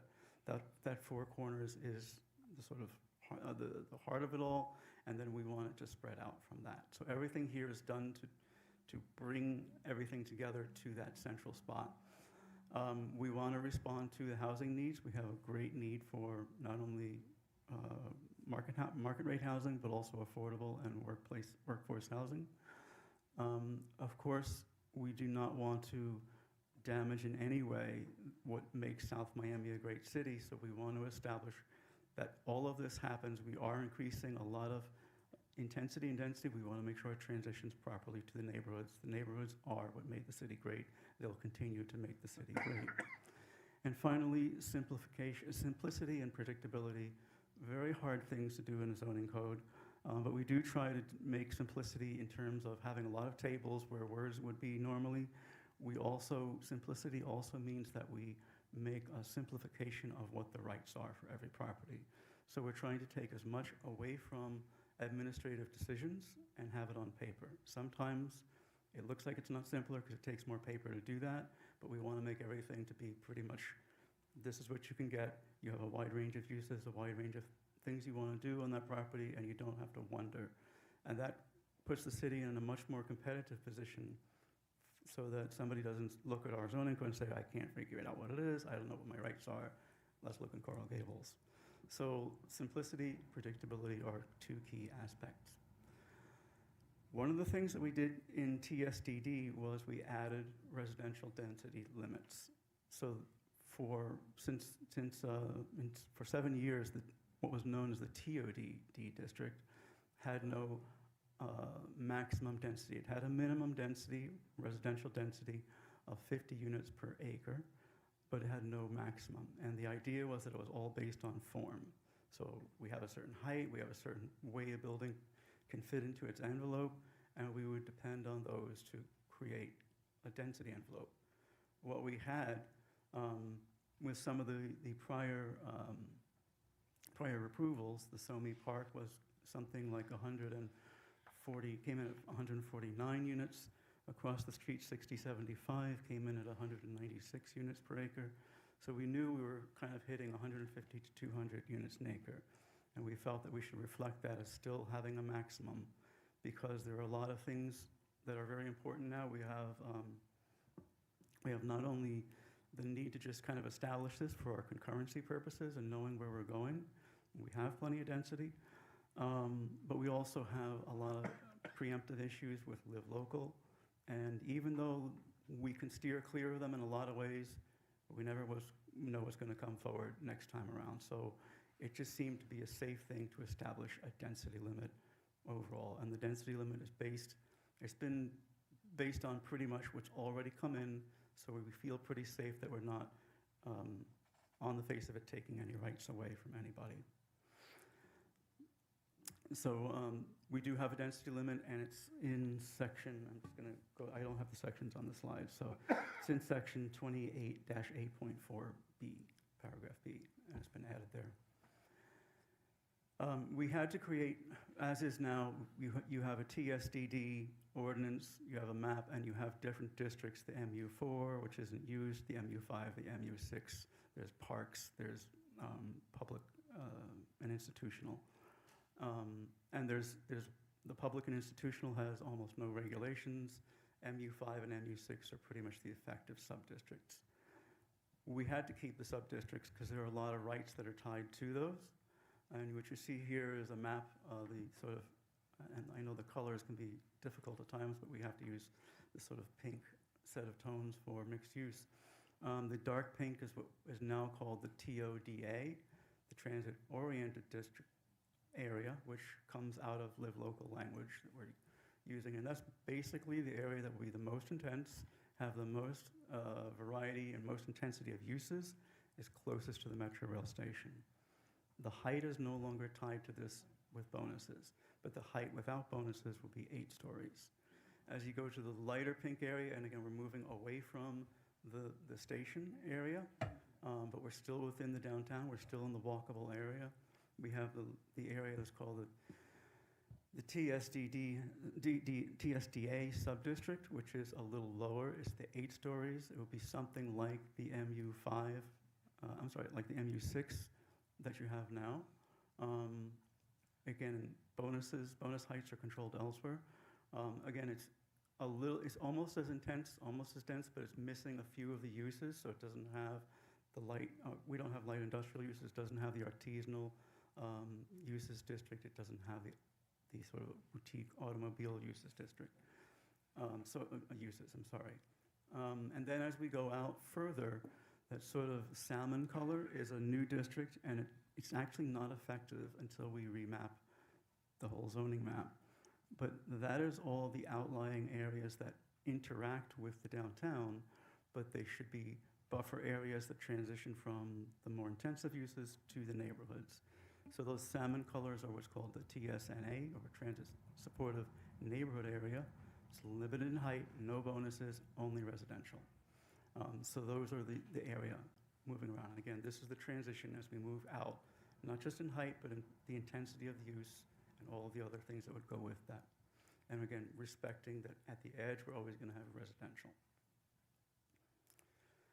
The permitted use categories is something that was a major impetus of doing this. So we have right now 140 or so permitted uses. They're all on a list, and a lot of them, like video stores and carburetor repair shops, things like that, are outdated uses. Nobody uses them anymore.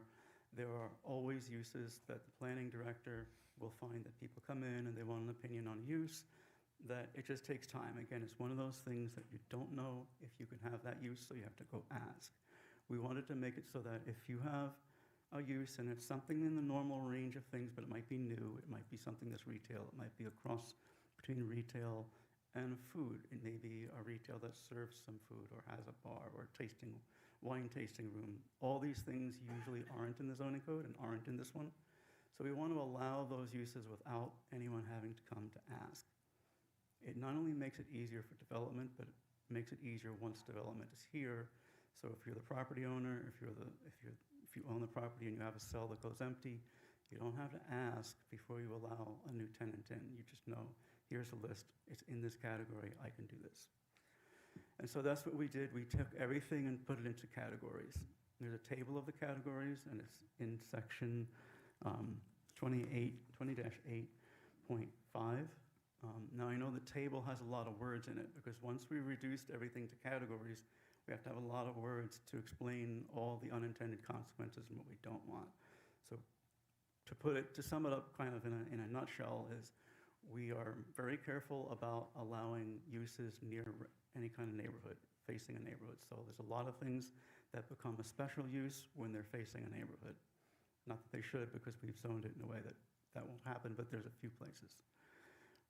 Basically, anytime you have something, I hate to put it so simply, but as long as none of your use leaks out of the building, we're happy, right? So if you have something that's, there are artisanal uses now. If you are making ceramics, pottery, if there's nothing that goes outside that building, you can do what you want inside, and you can sell them, you can retail them, you can be an artist. If you're an artist and you paint and you have turpentine, that's fine. We like that, but we don't want it to come outside of the building.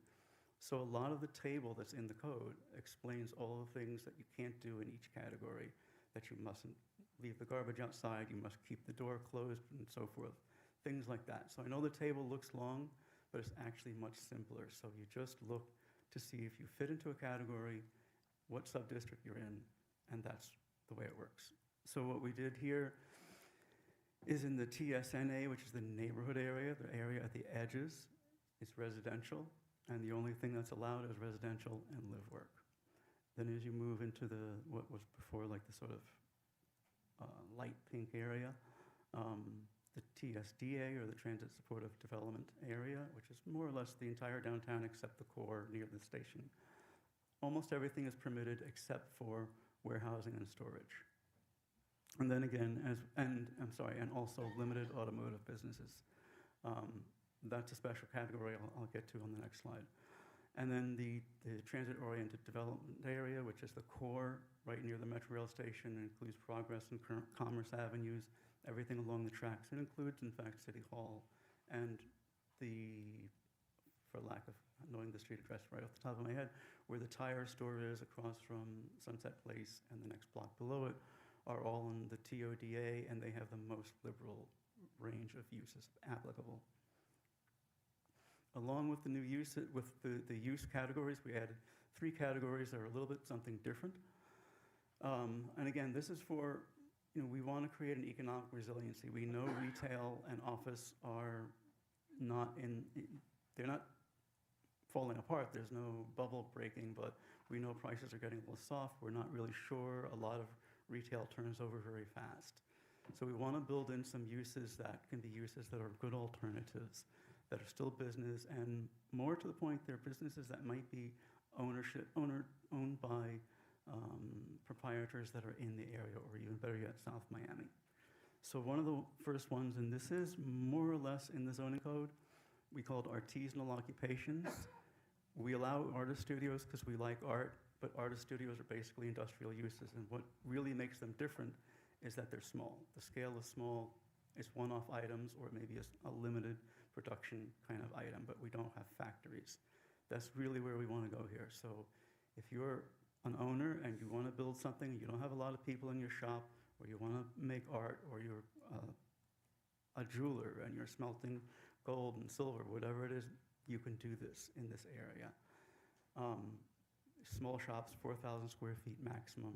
Again, nothing leaks out. And one of the big items here is that we want a retail frontage to go with it. We just don't want these kind of light industrial uses. We want to be selling your goods to the public. We have a lot of automotive businesses that are currently along Progress and Commerce Avenue, I think mostly on Progress. No, Commerce, actually.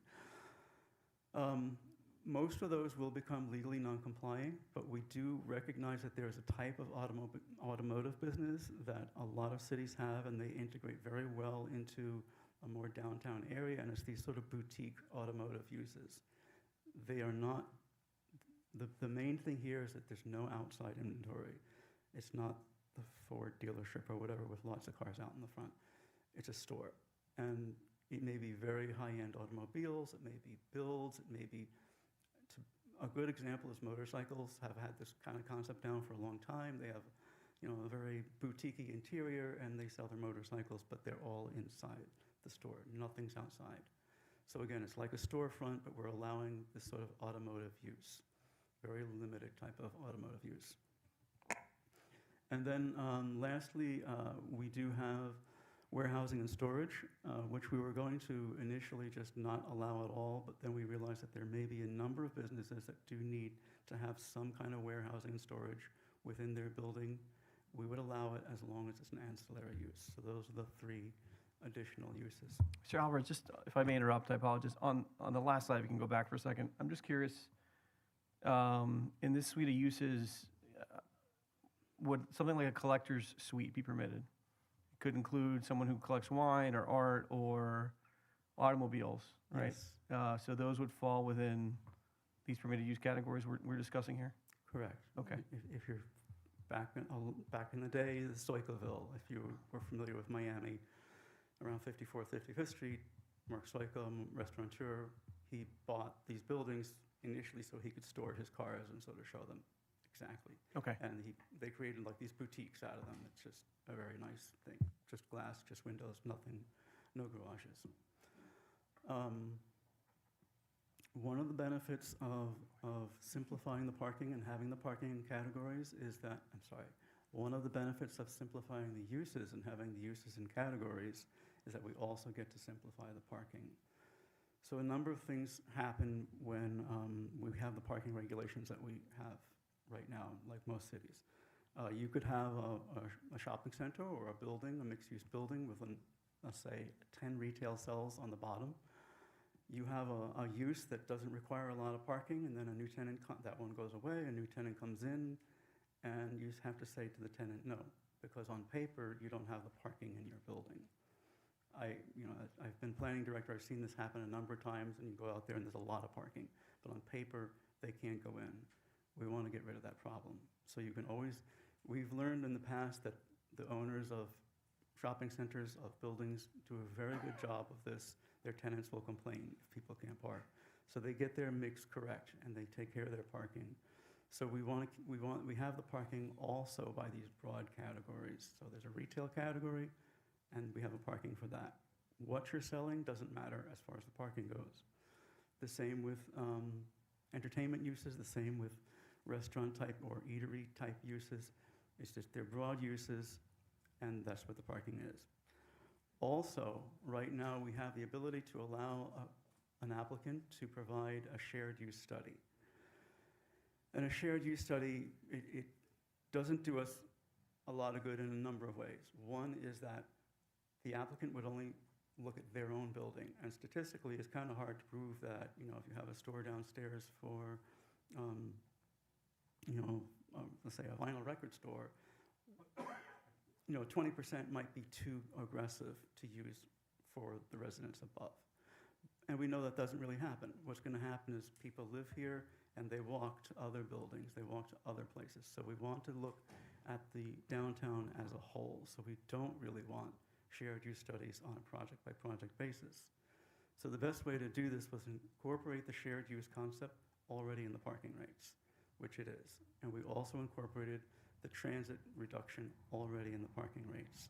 So these rates are based on the ITE national averages for urban areas, and then we take 20% for transit and 20% for shared use. No more shared use studies. Everybody's got the shared use already. It's much simpler, and again, it's a simplification that you know what you get as a right. You know, you can come into South Miami, you know you need this many parking spaces, you can build this much commercial area. Mr. Alvarez, before you move on, I think the Vice Mayor had a question regarding the last slide. I only have one issue with all of these parking spaces that I'm seeing here. Actually, it's two. On TS, if you look at townhouse and you look at hotel, when you go all the way to the bright pink on townhouse, you go from 2 spaces per unit, 2 spaces per unit, to no spaces per unit. That use type is not allowed, that's why it's not applicable. Okay. So that, yeah, that's why you're not seeing a requirement there. And then in hotel, why do we go from 1 space per room to 1 space per 2 rooms? Is this in the So, core yeah, so when area? you see, and Mr. Alvarez, correct me if I'm wrong, where you're seeing not applicable on this chart, it means that that use is not allowed in that category. Okay, and here, where I see it go from 1 space per room to 1 space That's per 2 rooms? showing you the existing standard versus the proposed standard for that district. Why did we change it from 1 space per room to 1 space per 2 rooms? Again, it's just based on national standards. We also know that we are transitioning our hotel spaces to having more dependency on using Metrorail public transit. If people get here from the airport, they don't always have their own car. So a lot of people still Uber. Can we fix that to be 1 space, so that it matches? The reason I say this, when I travel, almost anywhere I go, I have a car. So I pretend it's me. I pretend I'm going everywhere and I'm coming here. You guys can disagree with me if you want. Literally, I can't think of one place that I've gone that I don't rent a car. I'm probably Hertz's favorite person. So while I understand that people don't use cars, Miami is famous for bad transportation. So I think we're taking something for granted here. Everything else kind of makes sense to me. That one doesn't make sense to me. So I may be different. I'd love to hear what you guys have to say about it. I mean, I think the standard works as proposed. I think the prior standard was way overparked at most. I mean, if you're going to draw an equivalency in unit type, it would be 0.75 spaces per unit like you're seeing with a studio.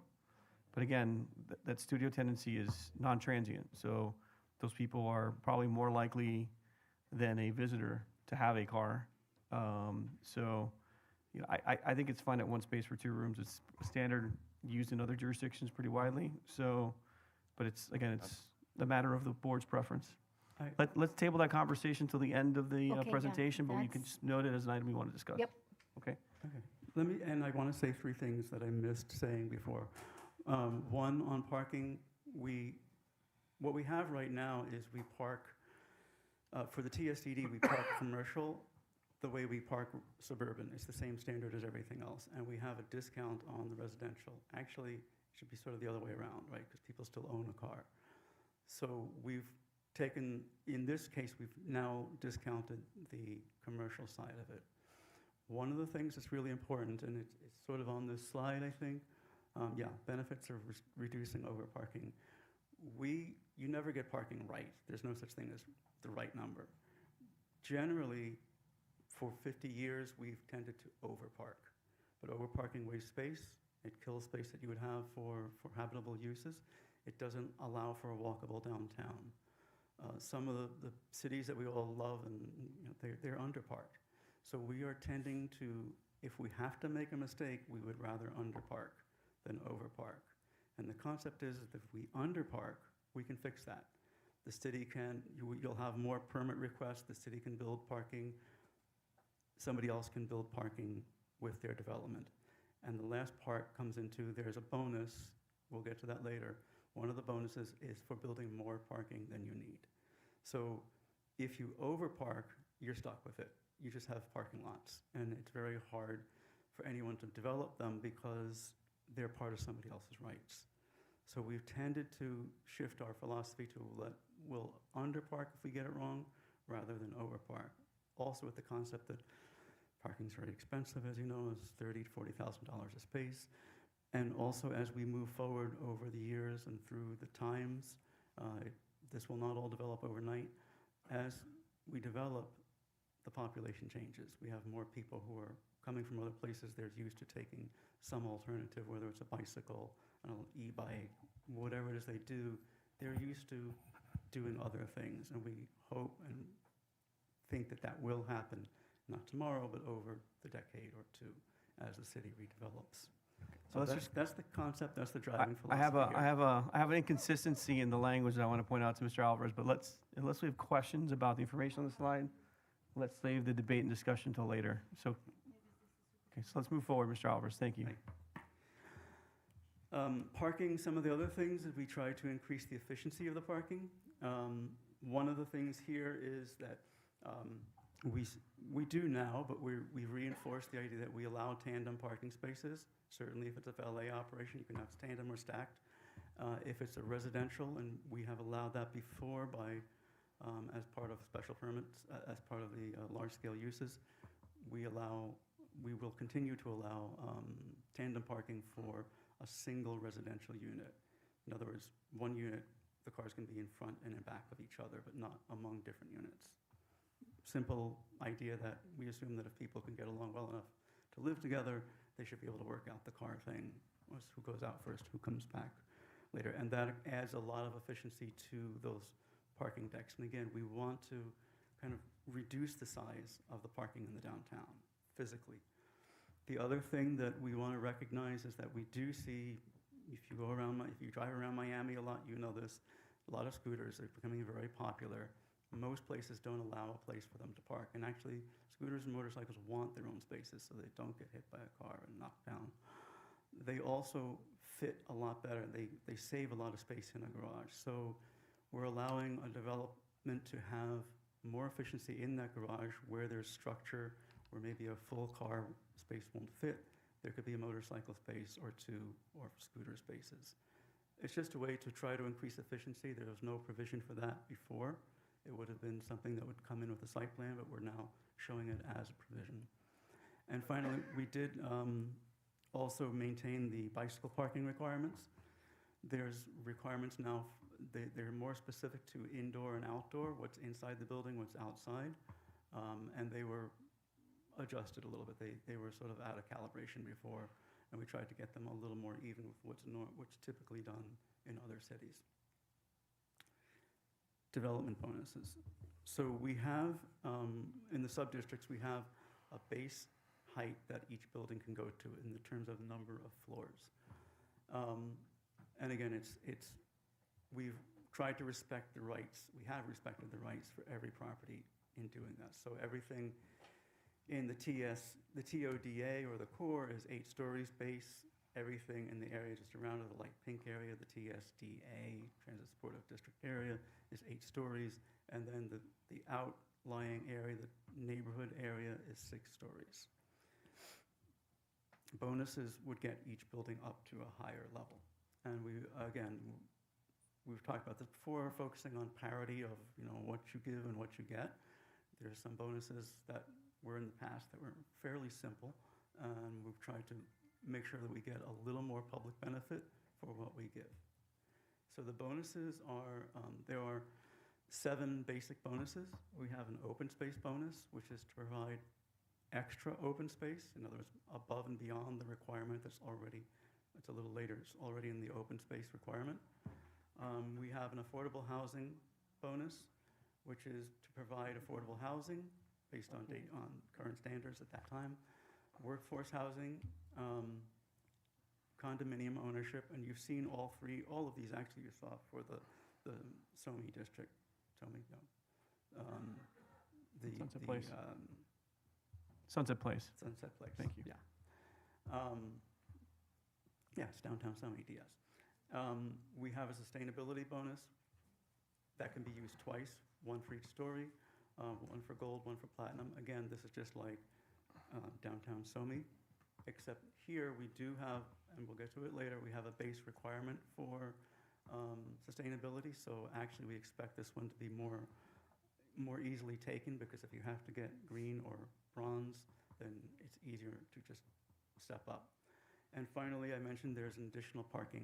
So if you want to provide more parking in your building, you want to provide parking for the public, you can get a bonus for that as well.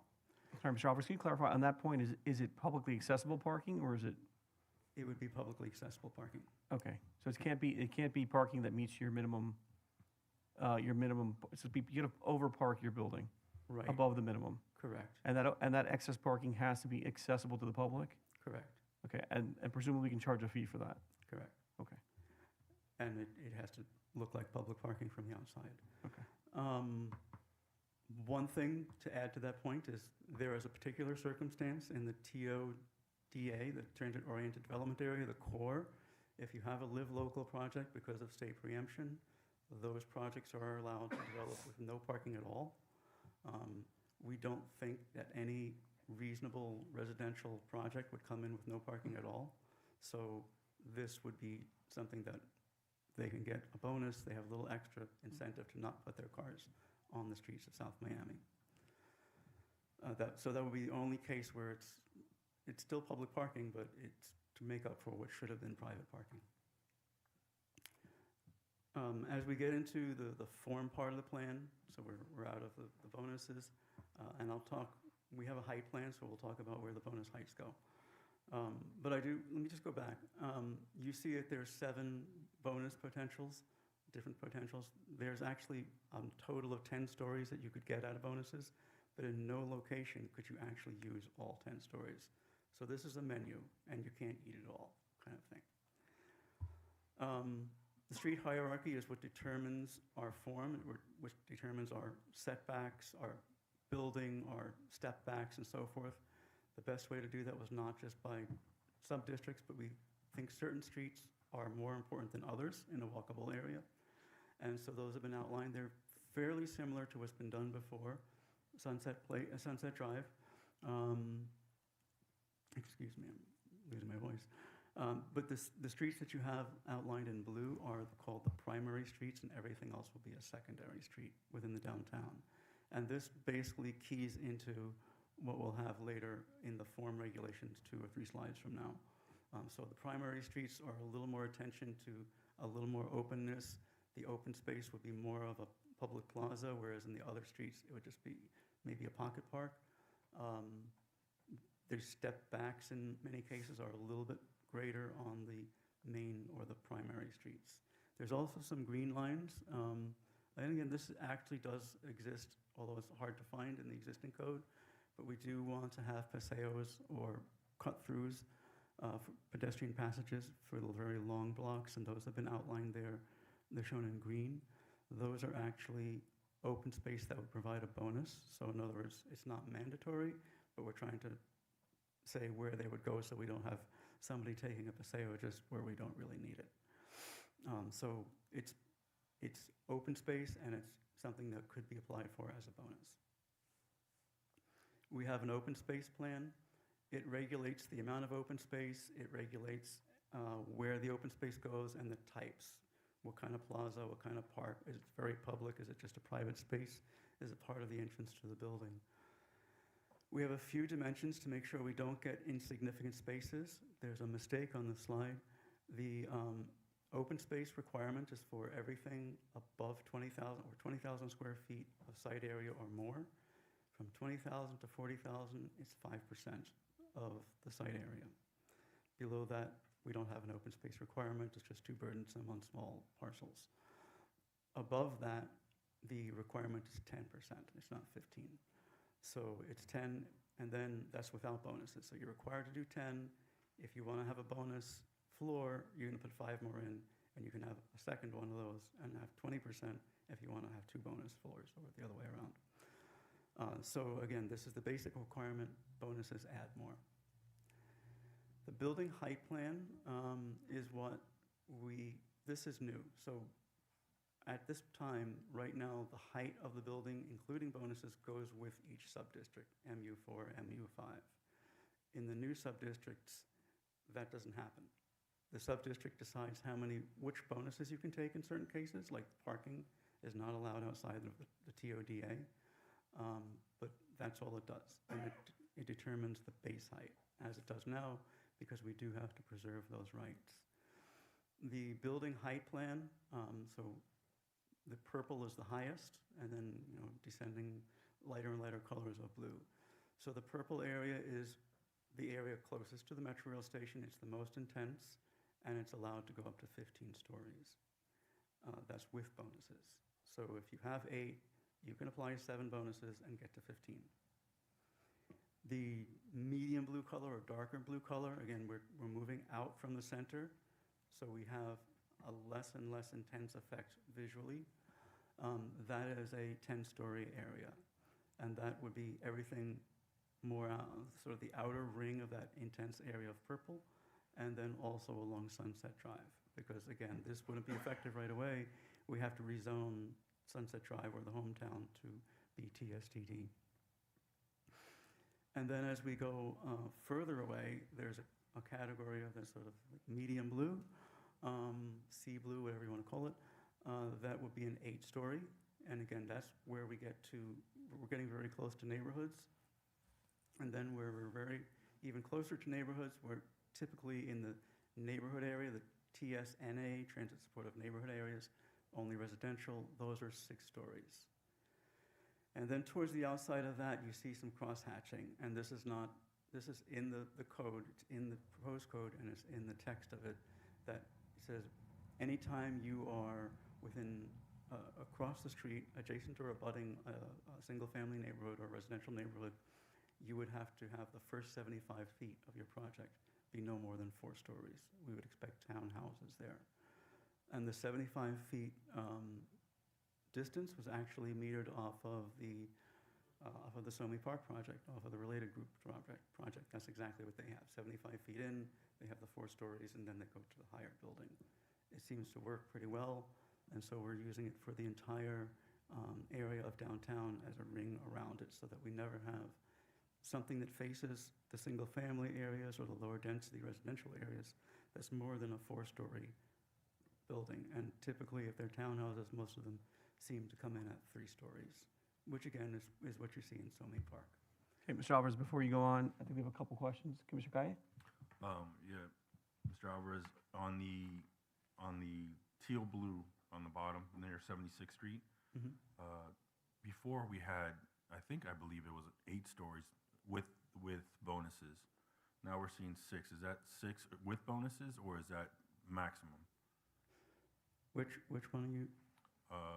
Between 74th Street and 76th Street, on the south side. 74th and 76th. Yeah, I take your point. Yeah, those are those are the residential areas right now, and they're zoned at the moment as residential 18 units an acre and 24 units an acre. The 24 is allowed 4 stories. A lot of those buildings are there. They're, as far as the code goes today, they're legally non-compliant. I know I think the Aztec is like 8 or 9 stories. 8 stories, and then I thought it was 35 density-wise per acre, that it was currently. It's 24 density, and 24 and 18 for all those residential areas. Actually, there's nothing in the city that's over 24 units per acre for residential. And one of the reasons, we talked about this a lot earlier on, about that residential area, we decided initially we were going to change the residential category. We decided not to, because we would have an effect that would go in other areas of the city where we didn't want it. So this area would go to 6 stories, which is lower than some of the buildings that are there now, but is higher than what the rights are. And it allows much greater density. In this particular part in the phase that we're doing today, we're not estimating density with this as well, right? This is just naming? Or are we allocating density to this particular area as well? We're not, so it's part of the TSDD. Yeah. So the entire TSDD has 150 units per acre throughout the whole district. Got it. Okay. Bonuses don't apply here, so they couldn't get to 200. We don't think that 150 fits in 6 stories anyway, but 6 stories will be the limit there, and we're trying to respect as we transition into the neighborhoods.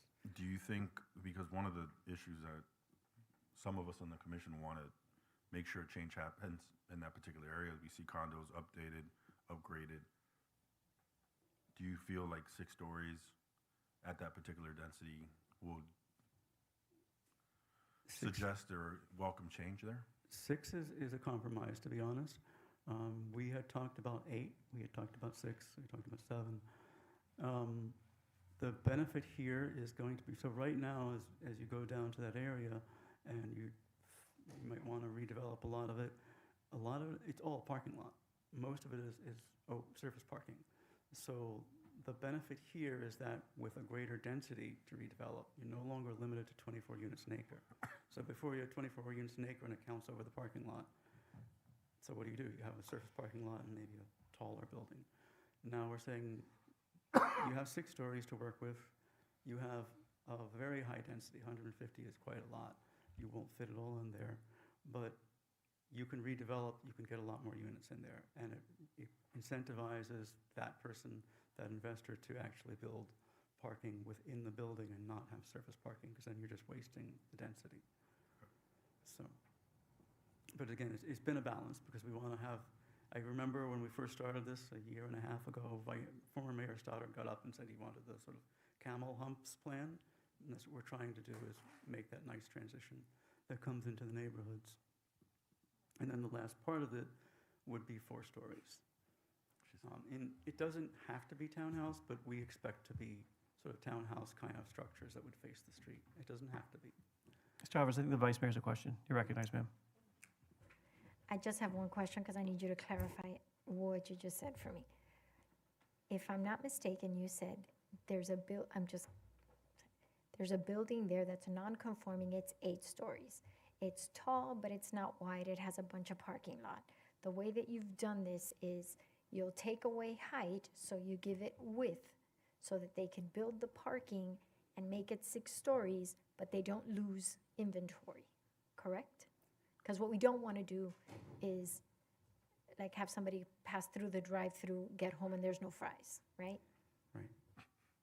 That's correct, except for that we haven't taken any height. We're giving height. We're giving 2 stories of height. But you just said there's, in this light blue area, there's non-conforming buildings that are 8 stories.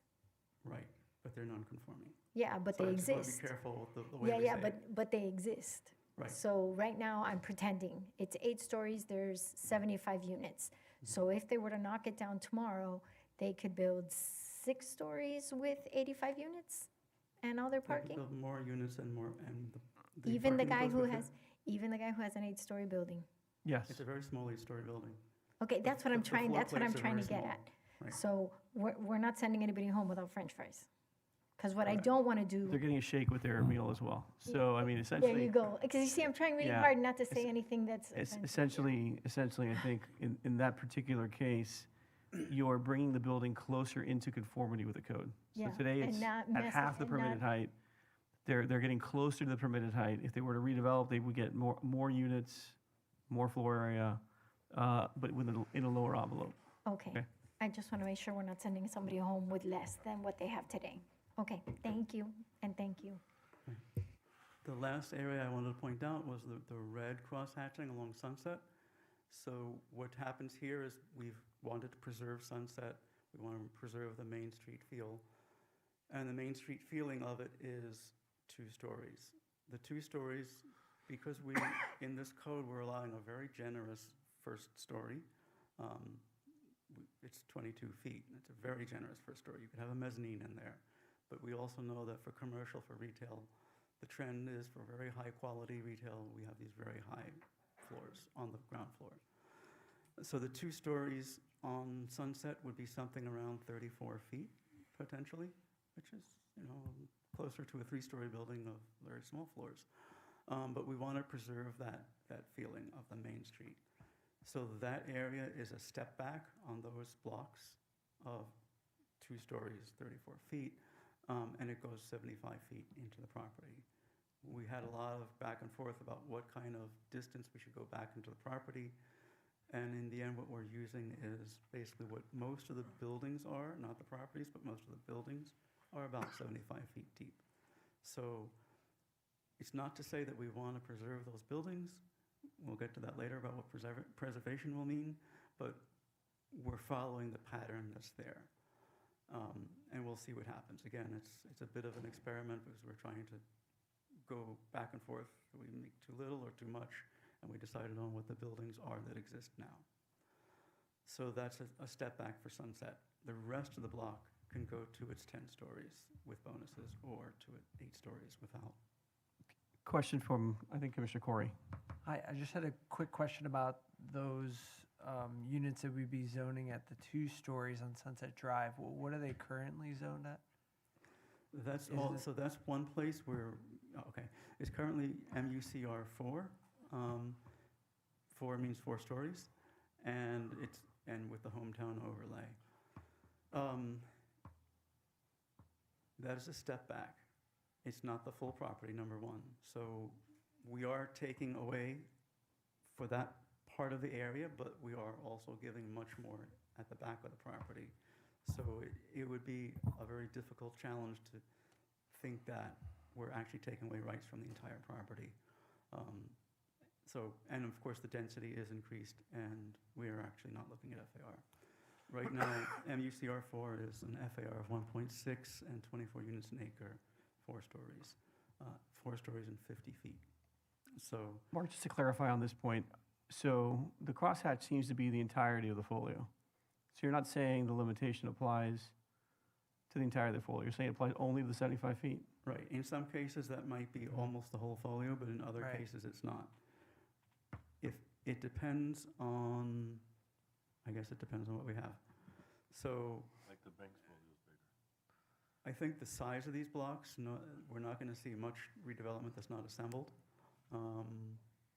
And we have, if we took away 30 or 40 or 50 feet, we're doing the same thing. And this is the debate that we had a lot on this. If we take away 30 or 40 feet, we take a lot out of that development project. So Does that create any liability for us to? I think he's saying it would not, because in essence, you are Adding at the adding back. at the back substantially more than what they had today. So Right, so that's you're how I not- you're believe not- staff is Right. explaining how that potential conundrum is being resolved. Okay. But I mean, I plan to discuss this point further later when we get into the conversation. But this is an extra I don't know. table. I think it can be a little, and I know this looks very busy, but I wanted to just show something block by block where you can see very easily what the base height is, or number of floors, which is the number that's the black number on the white background, and what the bonus amount is block by block.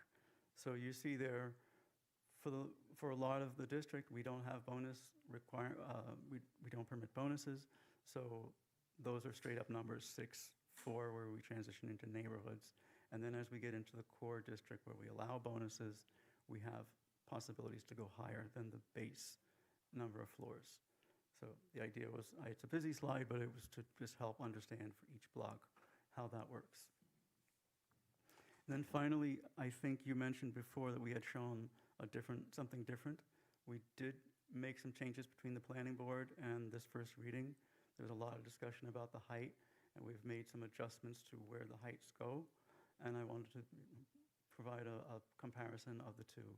Basically, what's happened is that the big things that happened is we took away a little height from the planning board discussion when this was presented to planning board. Our maximum with bonuses was 18. There's a lot of thought that may be too high.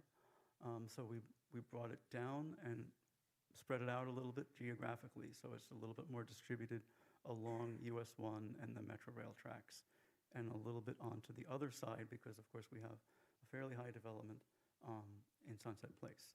So that's what happened, and there was a little more transition that was created.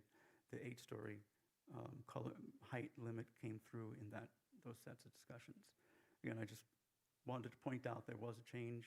we did move this into a greater amount of transition and pulled it down a little bit, but spread it out geographically. And then finally, there's building form. So building form is the rest of everything else, all the other requirements for the building, the setbacks and the step backs, how long the facade can be, where the breaks occur. Not to get deep into the details here, we ask for a little bit more setback and step back and a little more control on the primary streets, the ones that were outlined in blue on 3 slides earlier. And the other thing was that we wanted it to sort of all pull together into a district for the city where pedestrian space is identified 2 ways and is identified by the building as well.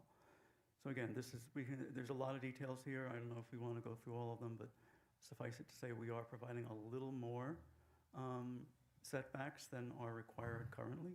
We want to open up the streets a little bit more. We are providing more height, so we want more space on the ground level. We want more public space, especially on the primary streets where we expect the walking to be more about shopping and points of interest, whereas some of the other streets, secondary streets, are more about pedestrianism, in other words, to get from one place to another. Mark, on this slide, before you move on, I have 2 quick questions. One, can you explain, sorry, the slide on the standards? Oh. Not the heights. Can you explain what the maximum impervious coverage at 1%? Is that everything but the building? Yes. Okay, so of the 10% open space requirement, only 1% can be impervious? Is that what you're saying? Correct. We're in an urban environment, so we're you know, respecting that. Most public plazas, we're intending for pedestrian use, for fountains, or we can still have planters, but we can't make large green spaces in the downtown of the area. We want to have that more at the edge and more in the rest of the city if the decision is to be more urban about it. Can you also explain how the maximum number of trees required?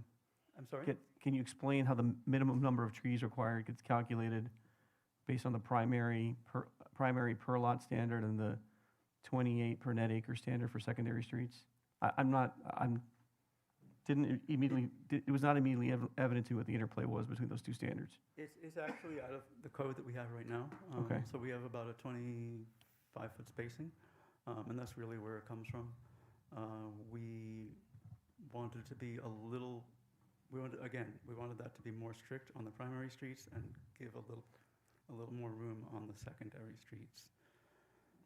One of the difficult things here is we're recognizing there's an urbanness to the environment. We want trees and we want green space, but we also realize it's an urban environment.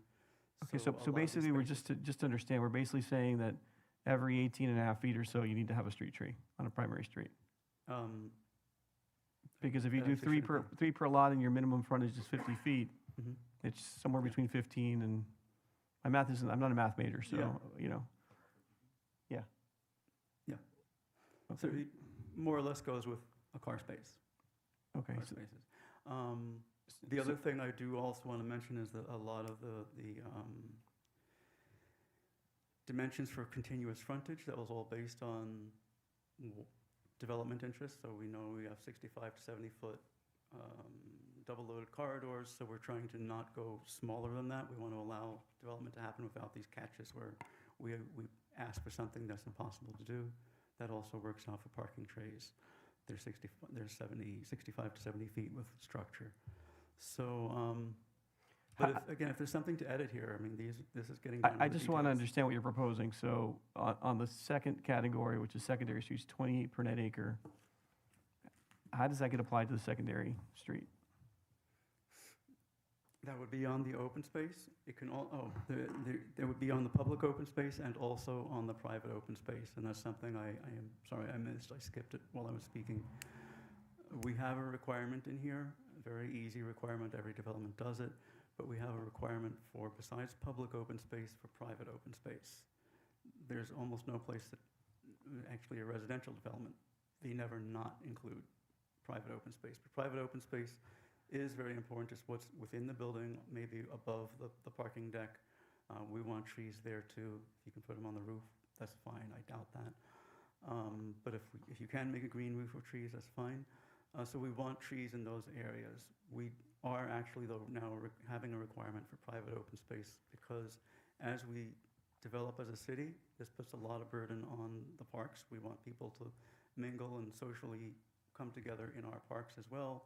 But if a development creates its own, we want them to say, make your own pickleball court because we only have so many in the city. We're having a lot of development, a lot of people.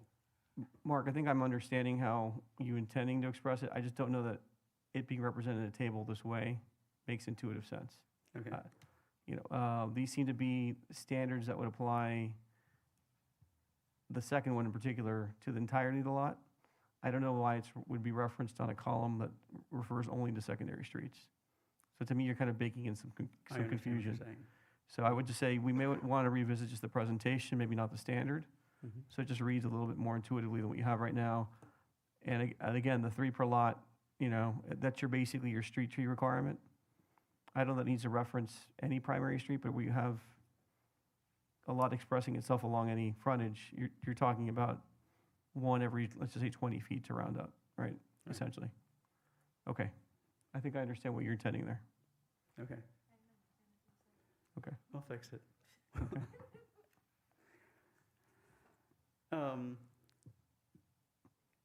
Architectural standards. So Mark, here's how many more slides do we have, if I can ask? Just like 2 more. I know there's a lot. Okay, but so let's, two. has everyone read the materials and have specific questions they want to get into or not? Any questions on architectural standards? I just want to try to move this along. I'm sorry, Mark. No, it's okay. I understand it's a lot to talk about. Okay, let's skip this next, let's just do this. Just flip through your slides. If people have questions, we will stop you. So if you can go to the next one, please. Okay. Most of it's the same. I'll just talk about what's different and interesting. Okay. We have a glazing and transparency standard that's been added. It's the minimum architectural standard we can require. One of the difficulties is we're not doing a design, we're not having, we want to be open to anything an architect wants to do. So the only thing that we can do and all agree on is glazing. We don't want a lot of buildings with little tiny windows. The other thing is the historic context along Sunset Drive. The buildings are not historically designated, they're not in the Federal Register. They're a historic context. So as we have redevelopment along Sunset, and we do have the step back to respect the Main Street feeling, what we don't want to require is to have an investor actually preserve some of these buildings, because in a lot of cases, as they found on Miami Beach, these historic buildings, the cement is old, the rebar is rusting. It's too much work to actually save the building and build around it. So we're allowing that design would be interpreted in the new building, and they don't have to save the actual cement and actual rebar and actual structure of the old building and try to build over and around it. So that's probably the most important thing about historic context. And then, we have our standards for the zoning. We're consistent with everything. I'm not going to belabor all of this, so I'm open to questions. Madam Vice Mayor, recognized. Actually, before, It's actually a really quick one. go ahead, ma'am. Thank you. What we saw here takes into account all of the feedback that the planning and zoning gave? Yes. Okay. No, I should say there's one thing that planning and zoning did give us feedback. They had a concern about legally non-compliant uses, and that we would have a provision that everything that's there would not be legally non-compliant. In other words, if a natural disaster knocked the use down, they could rebuild. Actually, Tony and I talked about that a little bit, and we realized that as far as the uses go, we allow everything that we have now. The only thing that we are not allowing is light industrial and the type of automotive uses that we have right now. If we were to allow them to go on in perpetuity, then Nothing would ever change. it's contrary to what we're trying to do. So we did not include that. Thank you. Okay. Before we take any further questions, why don't we open up the public hearing on this item and hear from members of the public. If there's anyone in the public who'd like to speak to item 12 on tonight's agenda, we'd ask you to come forward at this time. We had a number of people that were registered, so I will start using that list. Dr. Steve Halegua, you're recognized. Would you like to come forward, sir? Hi, I'm Dr. Steve Halegua, chiropractor in South Miami since 1977 and still in practice in South Miami. I'm for progress. I'm for buildings because I think South Miami needs it. I like the old part and, you know, the old feeling, but I think we need more people to be in the area. I own some retail on Sunset Drive, and I can tell you the retail is having trouble existing. They need more people to shop, more people to eat in the restaurants. There's not enough traffic. We need buildings to be built where people can walk a block or two and use the retail. I think that's very, very important. Very important. It's good for business, it's good for me, it's good for everybody. I'm also not in favor of being on Sunset Drive and having, I know you're talking about a 2-story restriction of height. I'm not in favor of that. I don't think that's good. I think you should be able to go at least 4 or 5 stories the way it was before. I think you're trying to bring it down to 2 stories, but I don't agree with that. I'm not in favor of that. Anyhow, I'm for progress. I think it's important for the city to grow, and the retail will do much better, and the retail is a very important part of the community. The restaurants are not doing so well, and the stores are not doing so well. And we don't need more people to be going out of business. It's not good for the city. It doesn't look good, it's just not good. We need more people to be living walking distance to the stores. Okay? Thank you for your comments, sir. We appreciate you being here. You got it. Mayor, can I ask him a question? You may. Dr. Halegua, before you go, I believe we have Doctor, I had a question for you. a question from Mayor. As you said, you had properties on Sunset, correct? Yeah. What would entice you if we have the opportunities to do something better with on the properties at Sunset Place? You said 4 Allow stories. a little more height, you know, because, down the road, I'm sure it's going to be developed all around, and just to let these, properties are getting old, and I think they're going to have to be torn down and just rebuilt, to some degree. They're old properties, you know? Okay, just asking. They're getting old. I would just like them, to be able a little higher so someone could come in and maybe develop them a little better, make brand-new stores and, brand-new buildings there. Okay. It'd just be better. All right, thank you. Thank you, Mr. Friedman. You're recognized. Hi, my name is Adam Freeman, and I'm here on behalf of Bayside Office Center and the Ballo Companies as asset manager. We have property at 5700 Sunset Drive, also known as the Crossroads Building, 5734 Sunset Drive, as well as 7230 Southwest 57th Avenue. First and foremost, I just want to thank all the commissioners, staff, planning, mayor, vice mayor, Joe Cordino and his staff. I know it's been over 2 years of planning, and this is not easy. It's not easy to get it right. It takes a ton of time, and really appreciate the public service and all the thought that's gone into it. My comments today are specifically as it relates to Sunset Drive and the overall intent of the zoning plan. Right now, when I look at the interoffice memorandum from today, it says that the chief intent of the rezoning study is to respond to trends for mixed-use programming and revitalize the South Miami downtown for long-term social, environmental, and economic stability. It also says that Sunset Drive is the main street of South Miami downtown. And as the vice mayor so beautifully put, she doesn't want anyone going home today with less than what they have, or even better, without any French fries.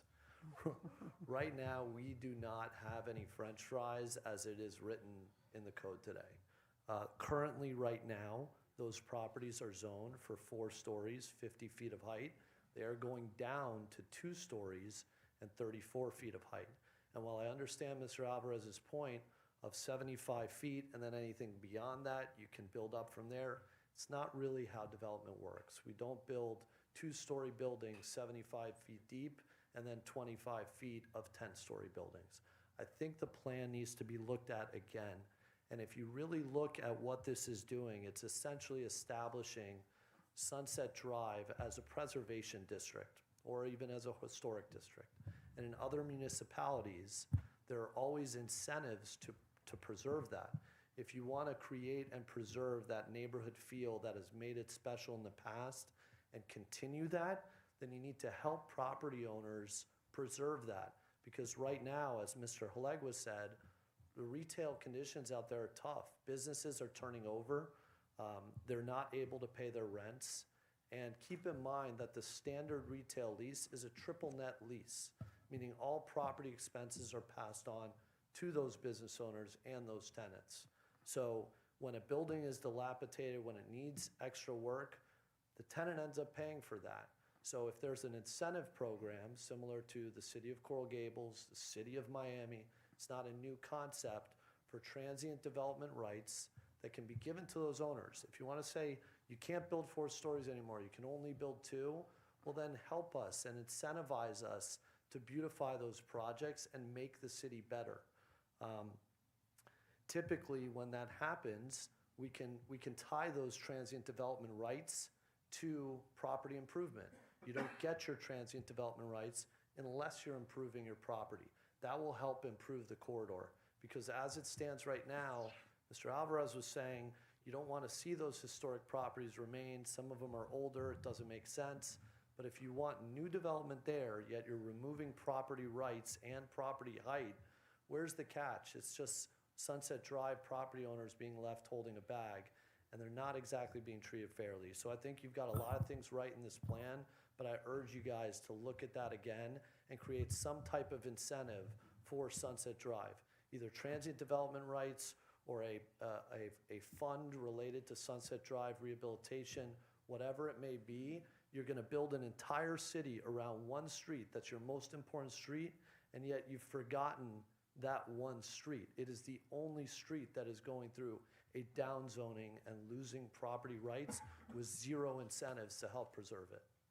So thank you. Thank you for your guys. comments. Mr. Bass and then Mr. Avignon. Mr. Mayor, members of the commission, it's wonderful to see you this evening. Before I begin, I just want to acknowledge that Mr. Alvarez did it. I mean, I do this a lot.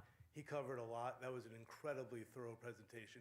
Not easy to do, not easy to do at this hour, not easy to do after a long weekend.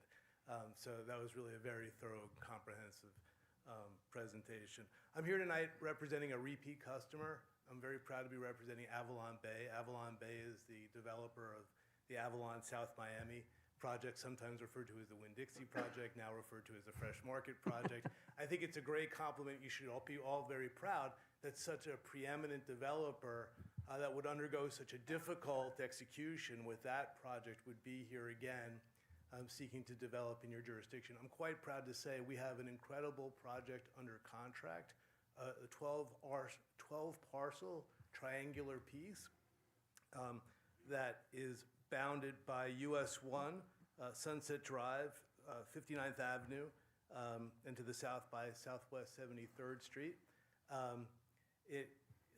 We wish to redevelop it with a vibrant, mixed-use, transit-oriented development. In doing so, hope to eliminate any perhaps notable or otherwise interesting nonconformities that may exist within that parcel, so we could have it uniformly zoned in accordance with your codes. With respect to the building height plan, we're seeking a few fries and perhaps a shake. We would ask that they all 12 parcels be labeled purple on the building height plan.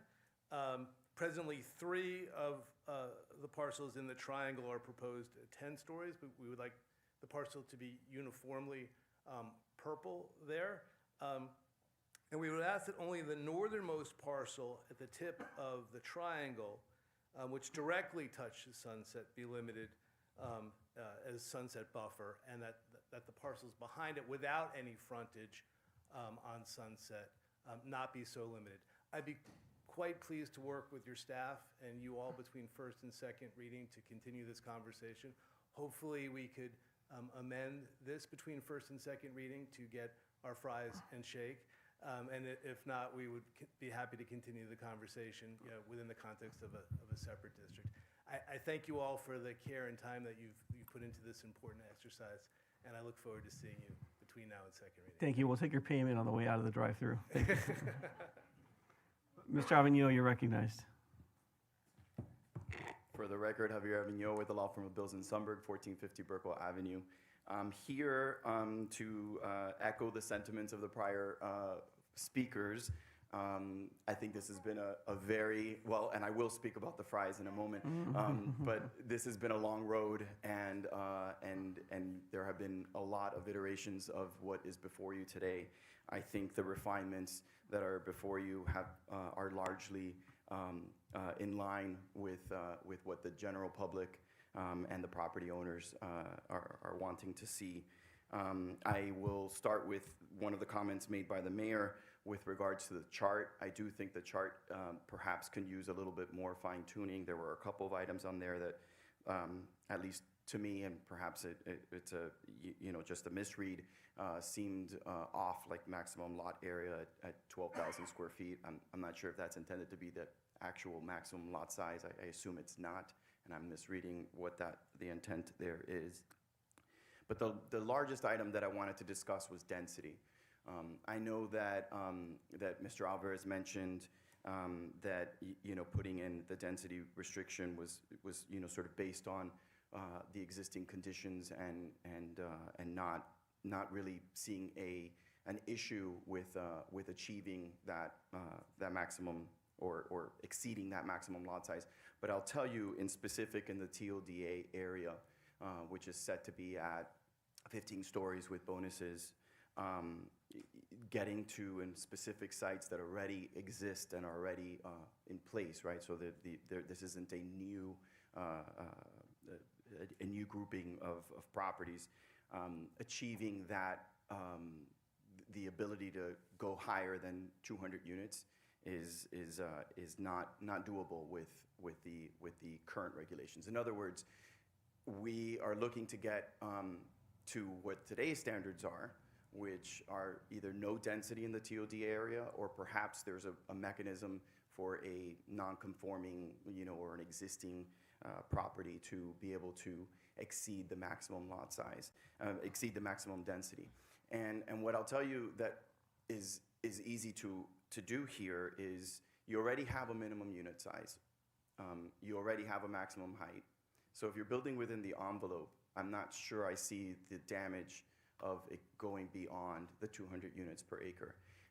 Because if you're able to achieve that bonus height and you're staying within the volume, if I have to stick to 200 units to the acre on certain parcels that are of a larger size, I'm just going to be forced to do larger units, which may not be really what you want, especially if you're looking to create additional units and additional, yes, Vice Mayor.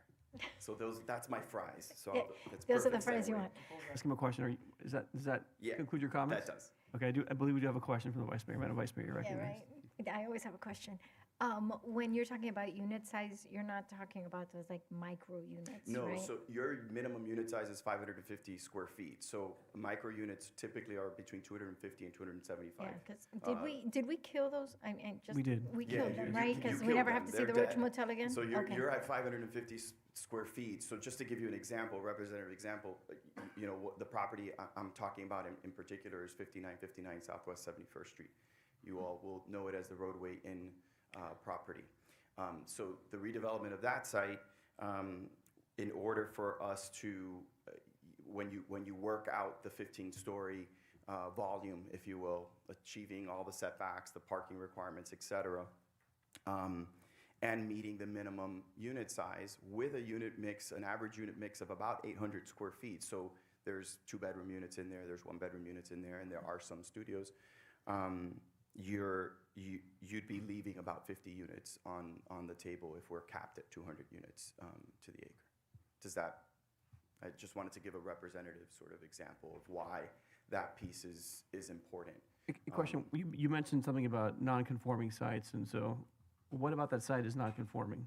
No, there's, what I mean is existing. I mean just an existing assemblage. That's Okay, what I meant, got not it. a non-conforming. Okay, got I it. meant an assemblage that's existing.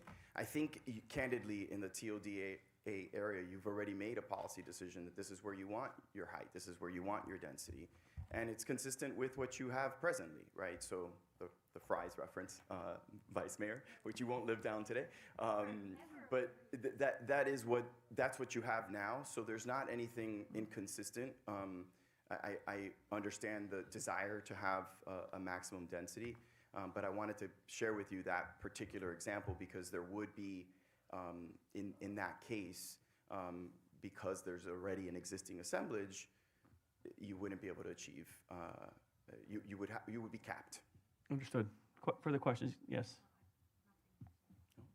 Thank you, sir. Appreciate it. Thank you. Thank you. So I have a question for you. Yeah, can you Yeah. write it down and we'll take it? Is there anyone else who would like to address this commission on item 12 in the chamber? Anyone on Zoom, please raise your virtual hand for item number 12. Okay, seeing no further public comment, we will close the public hearing. Colleagues, questions of either staff or each other, I guess. It's like, forget asking Mark one, I could ask you, you're right next to me. So as he was mentioning, okay, so they leave 50 units on the table, but when we're looking at something like that, how the heck would these people get out of that building? Like, that's what I think about. When I think about the density, I think, okay, so we've got the possibility of that 10-story building, and then we've got the possibility of the roadway in, and everybody trying to get in and out. I think of my friend Robert, who used to live across the street from the American Airlines Arena. Is that what it's still called? It's called something else now. And it would take, thank you. It would take him 35 minutes to get out of his parking garage. And so sorry, we can ask you too, Mark. 'Cause Javi might not have the answer. I don't, so. So is that kind of where we capped that density? Is it because people aren't going to be able to get the heck out?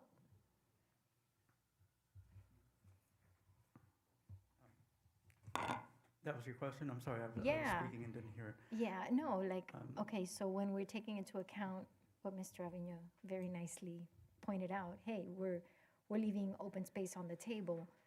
So when we did those calculations, did we do it thinking about, like at my friend Robert's house, where it takes him, not anymore, thank God, he moved, 35 minutes to get out of the parking garage in the morning because there's so many people in that building? Is that kind of what we think about? We were just discussing that. So one of the things, we can take an average unit size, which you just heard, say 800 square feet, add circulation, people circulation inside the hallways and so forth. 1,000 square feet for a unit isn't a bad estimate. And then you need more or less another 1,000 to park the cars that go with the unit. So we can do all those estimations. Where we get a little bit off on this is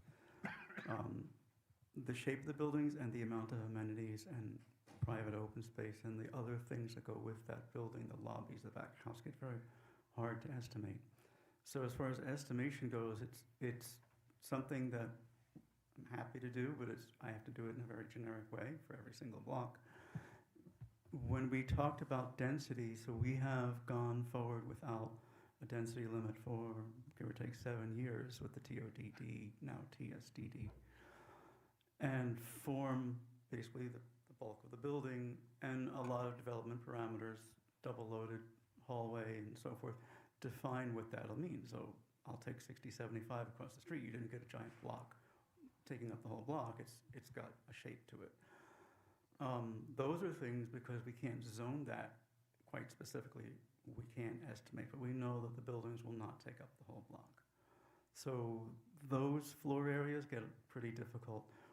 The reason we did the density is, again, just because we're living in a time where we have a lot of preemptive statutes coming from our state. We started to look at those and say, maybe it's a good idea to have a density limit. So we needed a legal opinion just on the first action of Live Local as to what's the highest density in the city, because we immediately looked at what was then the TODD and said, there is no limit, so what is it? And I think a lot of other cities grappled with this. This happens in a number of places. And we just decided, for some safety purposes, maybe it's a good idea to have a density limit, a very generous one. 200 is a lot. I mean, Yeah. it's 250 would be like Kendall. I mean, 200 is still a good amount of density. It also allows us to no longer, as we go forward, and we're going to do year-based amendments, and we have to, I don't know how this happened before. When we tell the state what kind of concurrency we need, we're in a traffic concurrency exception area, so we don't have to worry about traffic. But we still have to worry about the other aspects of infrastructure, schools and parks and so forth, parks that we provide. We have to have some way of estimating what we could have in the sort of very long term.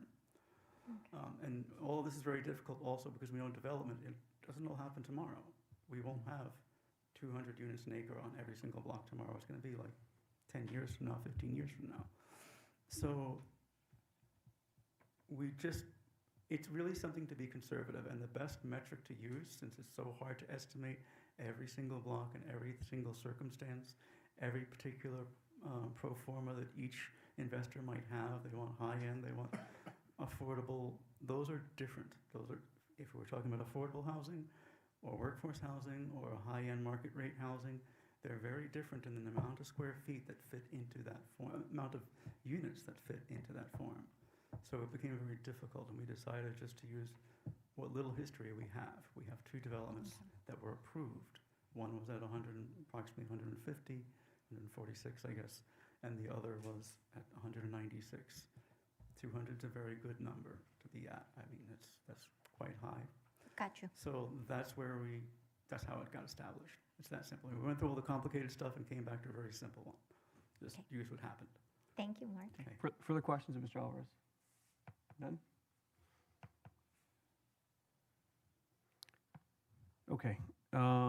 With that, thank you, Mark. Colleagues, discussion on the item. I, of course, have things to say. Go right ahead. You're recognized, Madam Vice Mayor. Thank you.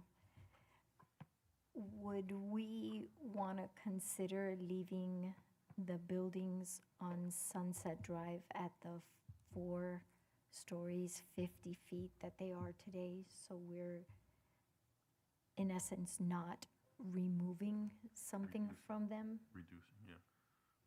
Can I I mean- follow up, Mayor? You may. I wasn't aware that we reduced it. Is that something that came from planning board? I hadn't had that discussion. I was just wondering where the reduction came from. That's actually been a discussion we've had Back and forth. from almost the beginning. That we would 2 to leave- 4? That we would leave 4 the to 4. context along Sunset at a 2-story context of And what then it you, has historically been. and you had said, oh, we do on the roof dining and all of that stuff, but yeah, we kept making it smaller, but I'm saying, do we want to just leave it where it was, so we're not taking things from people? Yeah, if you ask my opinion, I think it should be at 4, but we already had it at What do you 4. think? Sorry, I'm dragging you into this. You're very quiet today. It's the first time in, I think Yeah, I Commissioner know. Corey wanted to add something before we'll Yeah. recognize Commissioner Liebman. I do agree that it wouldn't be great for us to obviously downzone that area to 2 stories. But it is interesting because we have Sunset Place coming to us with an idea of where they're going to be at. And they probably will have that 2-story preservation back to a certain extent. And to keep that uniformity, if they can make it work, maybe the rest of Sunset Drive can make it work So I'm, to a certain distance. Commissioner Liebman, I don't want to jump ahead of you. Go ahead, sir. your microphone. I don't have a comment other than that comment. I don't see the comparison, a 10-acre lot to much smaller footprints, but yeah, other than that, I'll remain quiet. Yeah, I regret, honestly, in retrospect,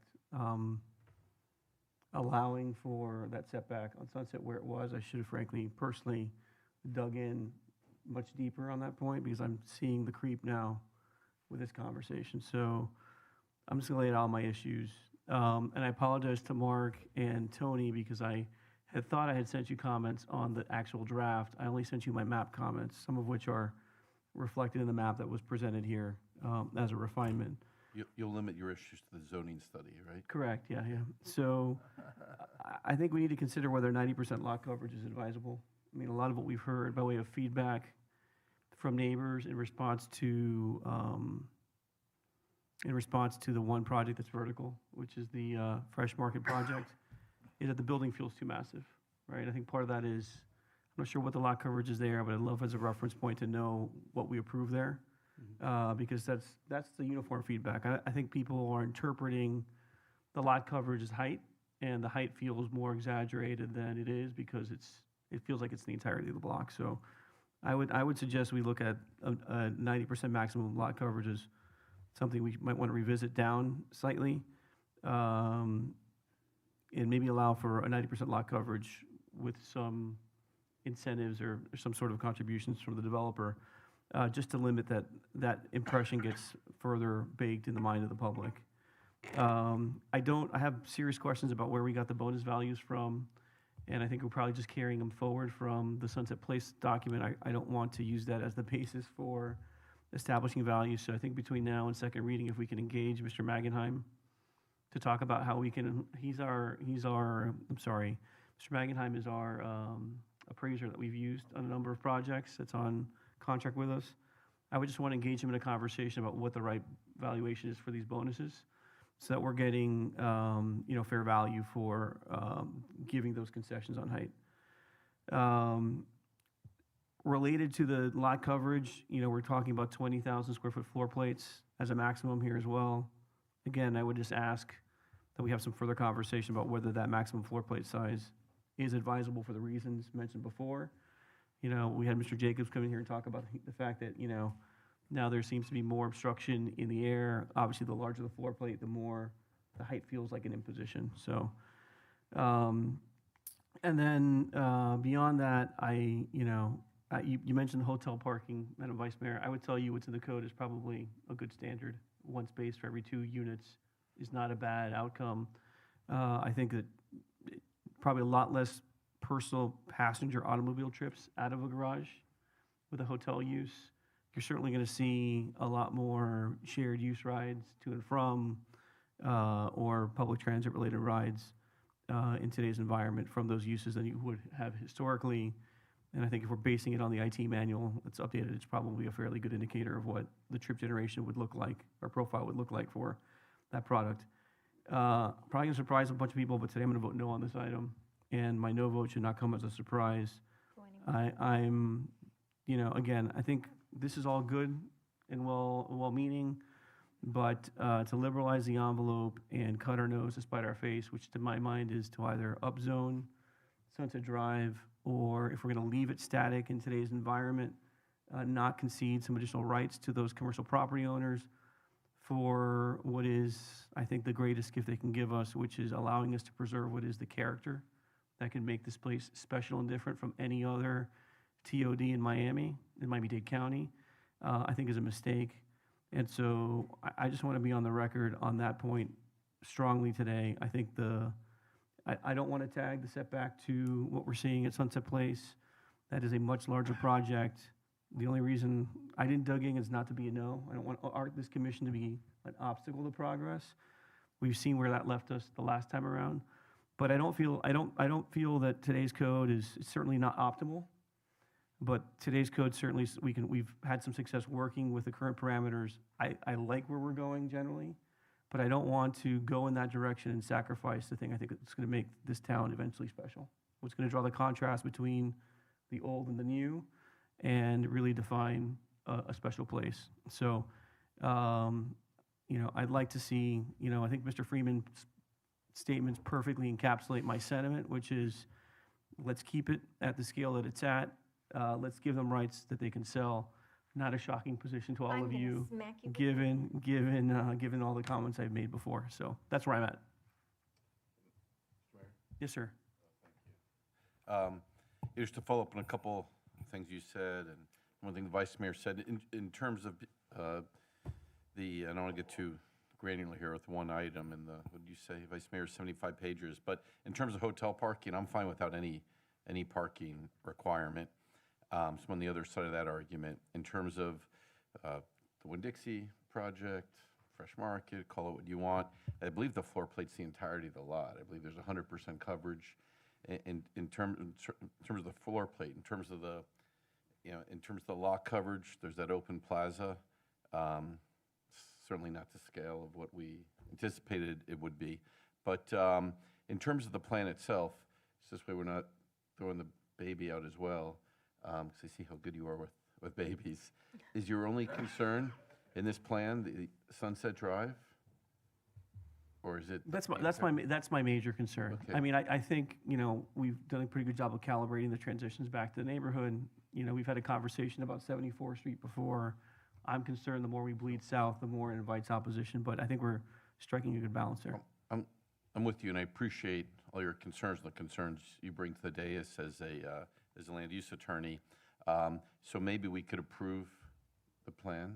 I want to hear from everyone else, but maybe we could approve the zoning plan and then come back and workshop at this, because that's really the way it should be done. We're sitting at a conference table across from each other and, right, not have to be fighting against the clock when we started at 5 this evening, and then maybe we could just focus on Sunset Drive. Look, I'm perfectly fine being in the minority. There's another vote But still. that's okay. I mean, procedurally, I want to just ask the city attorney, I'm not killing this by voting no. This could pass with 3 out of 5 votes this evening, correct? Right, this requires 4 votes to be adopted. For adoption. That would be on So- second reading, just to pass on first So I reading. think- 3 votes is And Mayor, what you always try to do is you always try to build consensus. So maybe we can agree on everything as opposed to just planting feet in the no vote, agree on everything with the exception of Sunset Drive, and then come back and workshop that and see if we can't build consensus on Sunset Drive as well. And if we'd like, we can bring in stakeholders or, right, outside voices to weigh in. But I just, back to this, I think these types of initiatives are, I know we have enough meetings, but are better held I just think workshops are more suitable, more productive than, and we're sitting across from each other with the consultants, more interaction and so forth. But to get back to my point, let's see if we're all in agreement with everything except for Sunset Drive, right? And start there, and then come back and workshop Sunset Drive. Is anyone here in agreement with actually setting it at the 2 stories?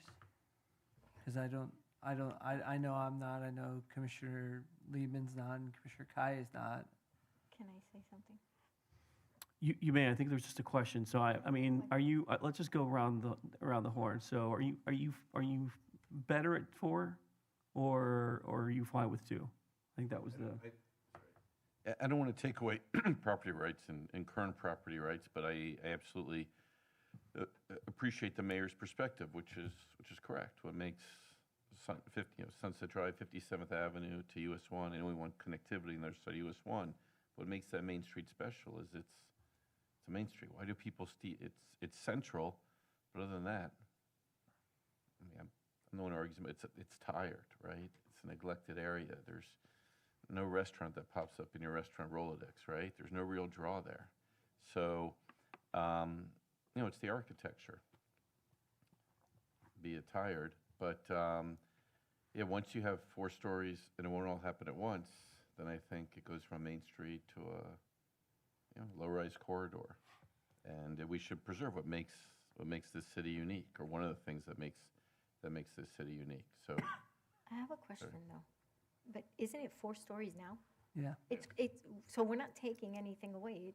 We're just leaving. So no, I think well, the proposal had it at 2 stories. No, with I know, 34 but feet. if we say scrap what we've said so far of 2 stories to here and then 10 stories to there, we're gonna say the Sunset Drive and 57th Avenue, or however it is that it is right now, we're gonna leave it the way it was. We're not taking anything away, we're just leaving it alone.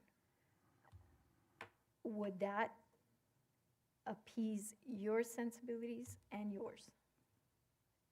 'Cause I It would know- not appease mine, but again, my sensibilities are different. I think what it would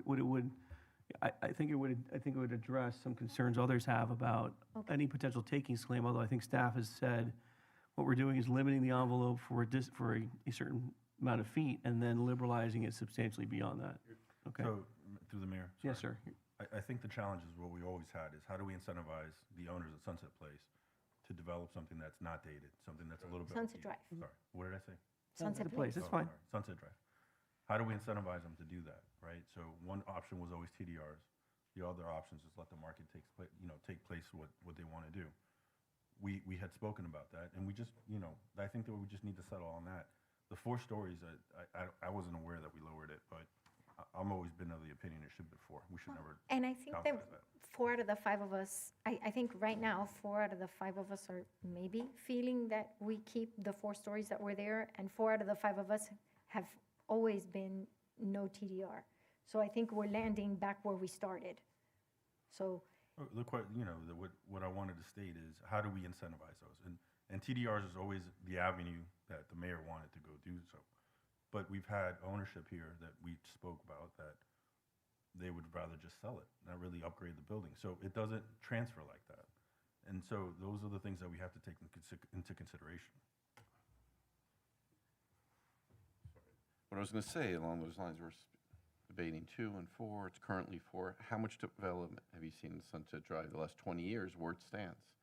So yeah, the only other lot in play with scale that's way larger than the current small footprints and Sunset Places are the bank properties. And Mayor and Commissioner Kai, did you meet with the Wirtz family? How did that go? Are they interested? They went, well, they want to preserve the existing building and retrofit it, believe it or not. So that was surprising to me, but a welcome representation on their part. So they're banking on less being more, frankly, on Sunset Drive, which I think is what I've heard from ownership. And, you look at, the successive districts like the Design District, where, a developer I represented in SAP gave back 1 million square feet of development rights, right? On the theory that less can be more. And so I think, that to me is part of the possible genius or benefit of this is that, sometimes not having everything go vertical creates a unique sense of place that's hard to replicate elsewhere in an environment. But I think we need to give staff some direction so we can kind of eventually land this plane, because at the end of the day, people in the audience that want to make an investment decision need to know where we're going to be, for better or worse. And I may not get everything I want or the main thing that I want. So, and that's fine. That's democracy. So I think for this board, staff has recommended a limit of 2 stories. It sounds like we would prefer to revert back to whatever the baseline is. And I'm not sure if it's uniformly 4 stories across this entire district. I thought the north side had a much more constrained zoning envelope. Is it 4 or 2 stories there? Both sides of Sunset, Yes. with the exception of Sunset Place, is It's 4 right story. now zoned for 4 stories. Okay. So is the direction we want to give to staff, just so we can make some progress, 4 stories along the corridor at minimum, okay? Is there a minimum number of feet that's prescribed today? Today, it's limited at 50. Okay, so 4 stories and 50 feet is what's there today. So what I'm hearing from the board is we want to see something that's not less than 4 stories or 50 feet. Is that correct? What did you? Could I- the mayor, I'm sorry. Yes, sir. Yeah, Finish the sentence. I think that we were. Oh, I'm sorry. We're allowing higher floors than we allowed today. So if I can, I would recommend that if we do have 4 stories, we still upgrade the floor heights to consistent with the rest of the code, which would be still 22 on the first floor, very big, generous first floor, and then 12. Okay, so we an end up average of with 12 a after that. 650, 8-foot building? It's going to be, it'll be 58, yeah. Yeah, okay. My math's Sorry. not too bad. Mayor, I would stick with 50 feet. That way you maintain a lower height and leave it up to the developer, whether they want higher floors or not. We don't have to dictate it based on floors, it can be dictated based on height. Okay, so that's, Leave it up to is the that how we developer to want to build a show marketable the map product. when it comes back? I mean, again, my fundamental other principled issue is I have a hard time liberalizing the envelope for everyone else and telling these people, thank you very much, you're stuck where you are. That's essentially what we would be doing here, so. we've had this conversation. We have had this conversation. A million times. And so, like I said, what direction do you want to give staff? I say, I think we've all pretty much said. 4 stories, 50 4 feet? stories, 50. Okay. Well, and in defense of that, the more development around the property will make that property worth more There's more drop-offs desirable. everywhere. Right. Okay. So we're not, Okay, so 4 stories, 50 feet. And then Mr. you Alvarez, if wanted- you can show that on the revised plan, we'll bring it forward. Yes, And you ma'am. wanted to say something about landscape coverage? Did you want to? No, we don't need to address it all today. I just want to put what my issues were. I'll work with staff on trying to present some modifications, and if they choose to bring it forward, we'll note it for the record. Perfect. May I ask an additional question on the You may. 4 and 50 that we have today? How far back would we take that? So in other words, right now, we still have a front of the property at 4 and 50, but the back would be allowed to 10. So how far back do we take the 4 and 50 What was it on the code right now? 75? for the whole thing? The whole thing. The whole thing is 4 stories and 50 feet. No, I'm saying in the proposed Oh, it's 75. 75 feet. 75 back. feet? Mhm. I would go with 10 stories. I'm not, again, I think we're just, you're gonna irrevocably change the character of the corridor. So you're gonna, at that point, just subzone the whole thing, frankly. No, Why? No, I'm just telling, you're gonna have a 10-story building no, that's what I'm saying. Let's just. Correct. You know what, Just- Commissioner Lehman had a good point. Let's just sit down and talk about it. Okay. So direction in terms of a change, 4 stories, 50 feet. Anything else we want to ask staff to bring back as a consensus position? No, and if we're gonna workshop, please let's not do it next week because I'm not here. Okay. Okay. Is there a motion on item 12, please? Let's move it with discussion. That was Let's move it with a modification to the map? Yep. Okay. Is there a second? Sorry, are we all in agreement with, I just want to get back to this. Are we all in agreement with the plan as proposed excluding Sunset Drive? I am. Yeah. Yes. Yes. I am with, but I will be a no because of Sunset Drive. Right. Yeah, just so it's clear.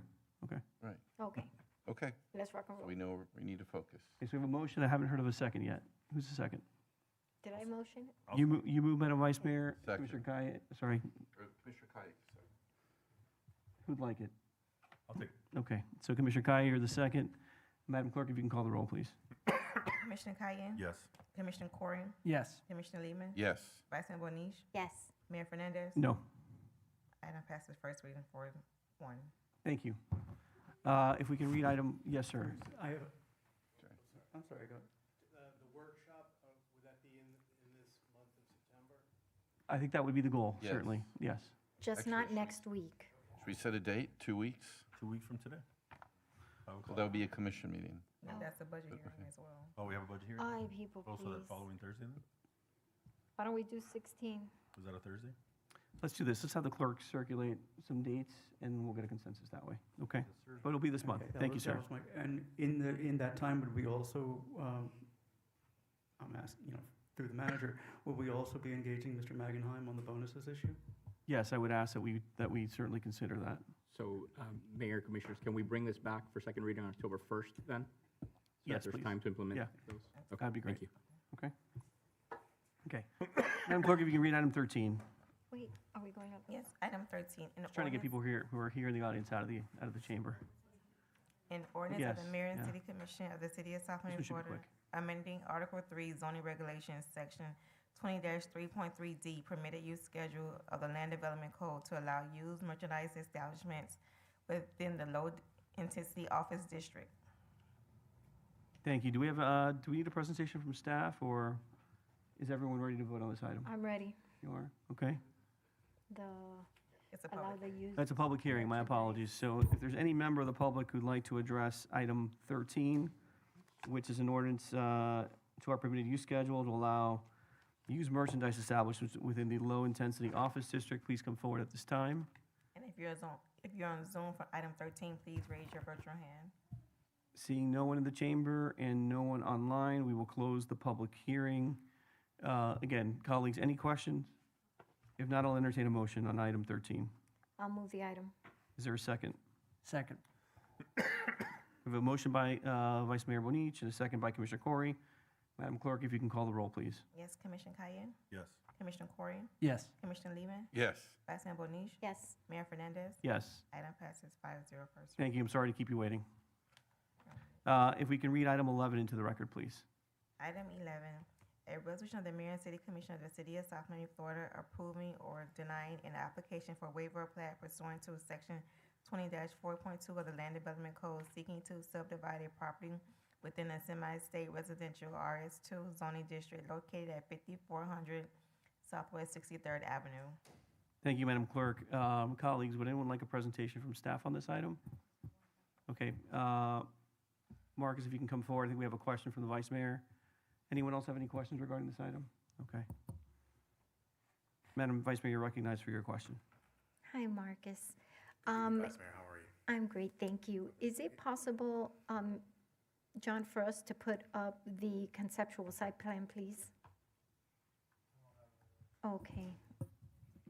We don't have a copy of the conceptual site plan that we can load up onto the monitor? It's on the agenda.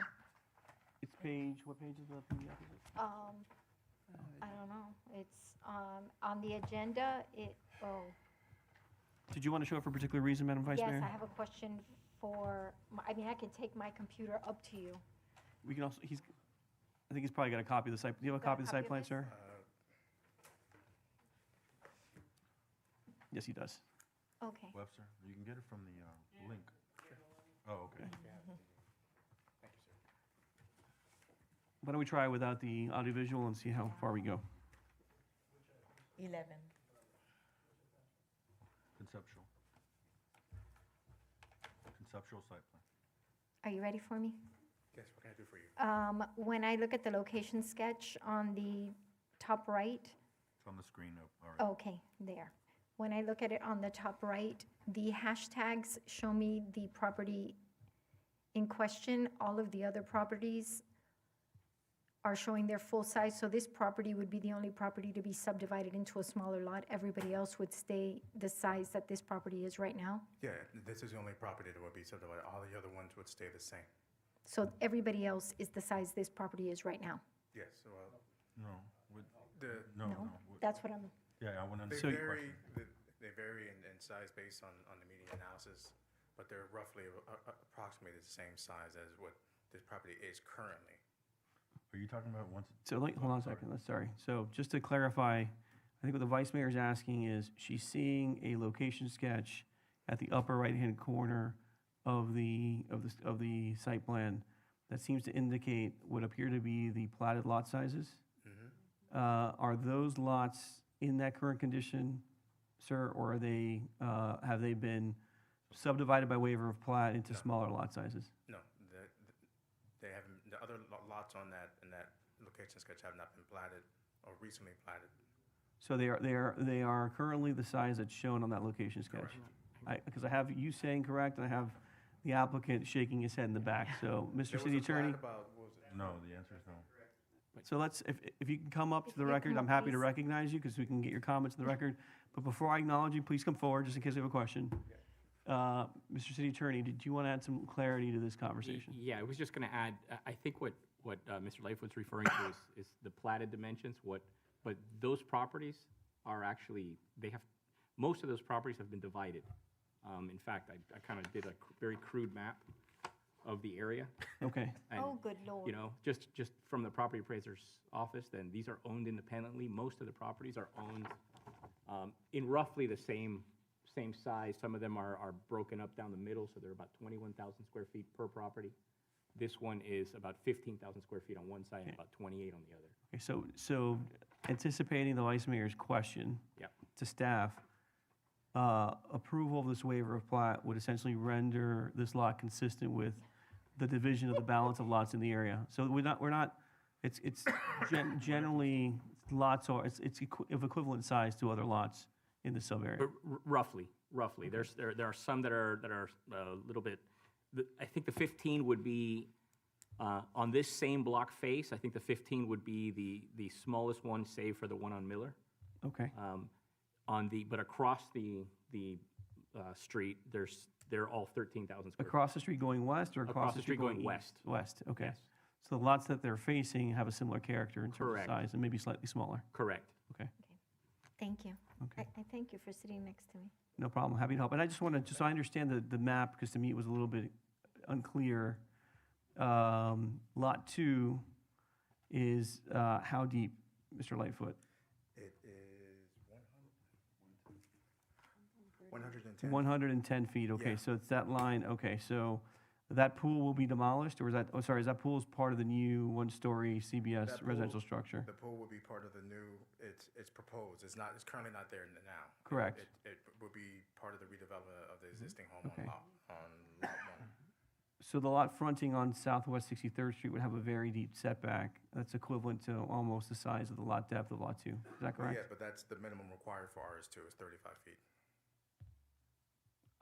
No, I'm sorry, you're, Maybe yeah, I'm just noting on the site plan, you've got a dimension of 103 feet, yeah, that's, okay. 6 you're talking about inches lot 1, yeah, that's, on Lot 1 to the face of the remodeled home. Yeah, that's the existing front Okay, setback for that so one. essentially, these two homes will be kind of scrunched into the middle of that block?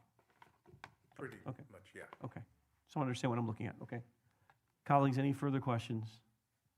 And just to clarify, your recommendations for approval, correct? Yes, Okay. this plat does comply with the RS2 district, complies with the code. Okay. As was the planning board. They voted 6-0 on that. Colleagues, further questions? Seeing none, then is there a motion on the item?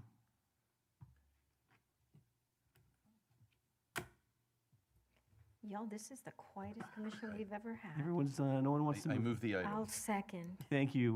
We have a motion by Commissioner Liebman, a second by Vice Mayor Bonich. Madam Clerk, sorry, I hope you're fine. Yeah, you were quick Madam to talk Clerk, if when we I can was call the roll, talking. please. Yes. Commissioner Lehman, Yes. Vice Mayor Bonish, Yes. Commissioner Corey, Yes. Commissioner Kaye, Yes. Mayor Fernandez. Yes, Item passes 5-0. thank you very much, appreciate it. Thank you very much. Colleagues, we've got 6 consent items. Are there any items we want to take up for discussion? Are we gonna have commission comment? We are. Can I move this out of the way? Any consent items that we want to discuss or have questions of staff, so we can pull for discussion?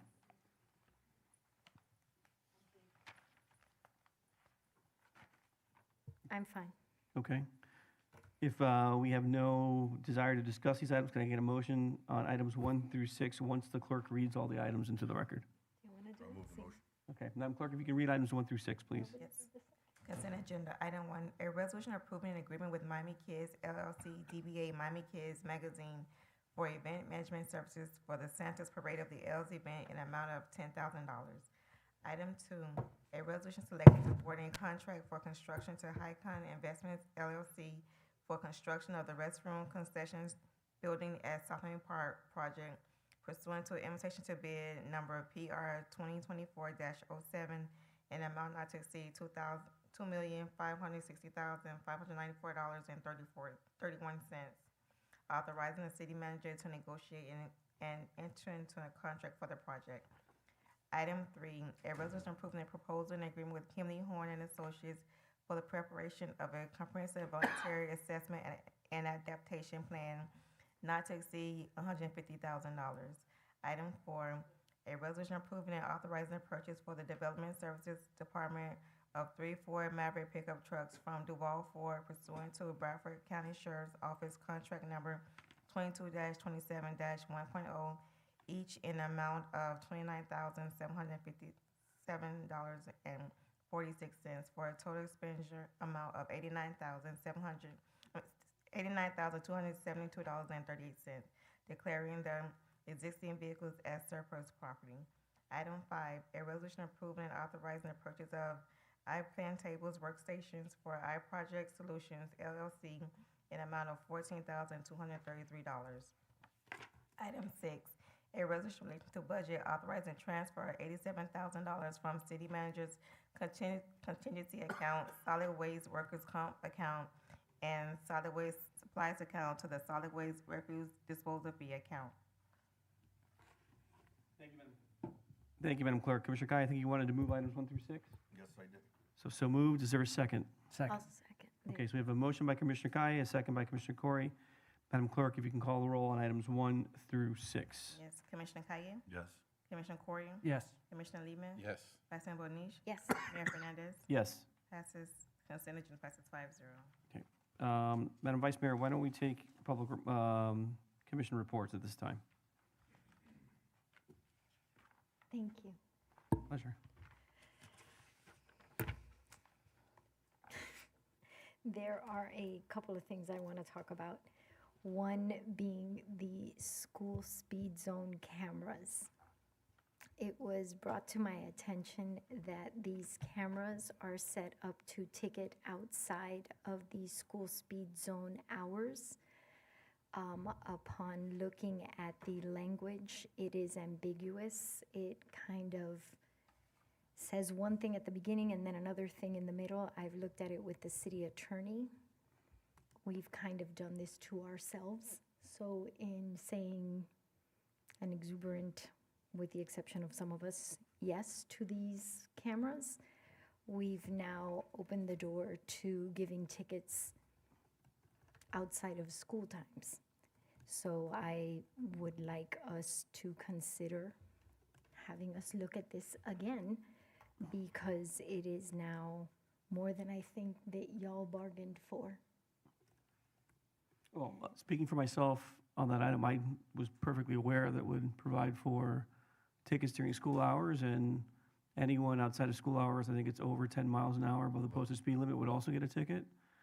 I'm happy to revisit the conversation. If we want to revisit it, I would also ask the chief to give us, we do spend quite a bit of time on Sunset Drive with, officers kind of manning that roadway segment. I think one of the benefits of the cameras is we can actually get those 1 or 2 officers off that traffic duty and deploy them elsewhere, so we're not have, active duty officers manning that segment to keep speeds at or near the posted speed limit. But, so I would say if we want to revisit, let's ask the manager to put it back on the agenda as a discussion item. And I would just ask staff to kind of prepare some sort of estimate on our cost of manually enforcing speed limits on that segment or any other segment, but that segment in particular, since I know that we do it, almost daily today, so. And at the same time, I would love it if, I know that we had a discussion about getting a machine that will let us do traffic studies.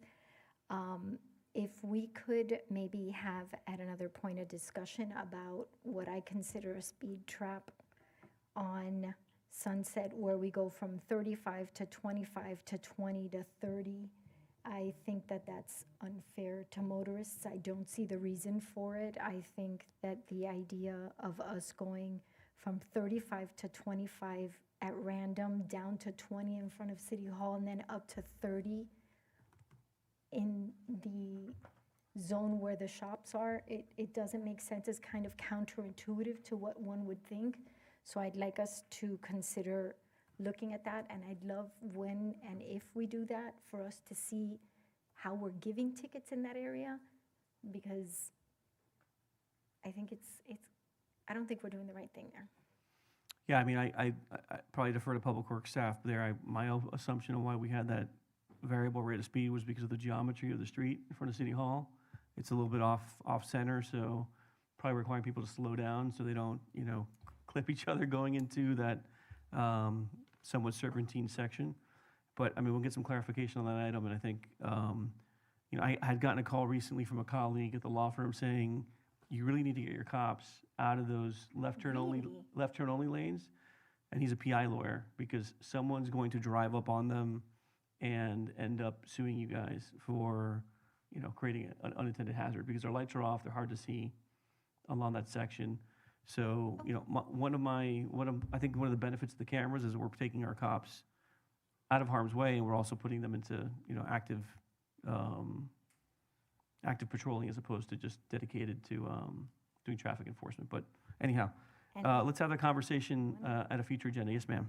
And then one more. I've had more conversations on the $65 million bond than I would have ever imagined. And I've had people say they'd prefer us to raise their millage. Are we going to raise their taxes? Just over and over and over things. And I'd just like to clarify for the record that my support of this is that I would never support something that would actually raise someone's taxes. My view of this would be that this would come into play when we have something to pay it down. I am not in support of raising anybody's taxes. I think anybody who knows me would know that's not something I would ever support. So I am officially on the record telling anybody who will listen, because I think that is ridiculous to think of me. Amen to that, and I agree with you on that point. Yeah, we all agree. I think we all do, so. Okay. Do we have any other commission reports?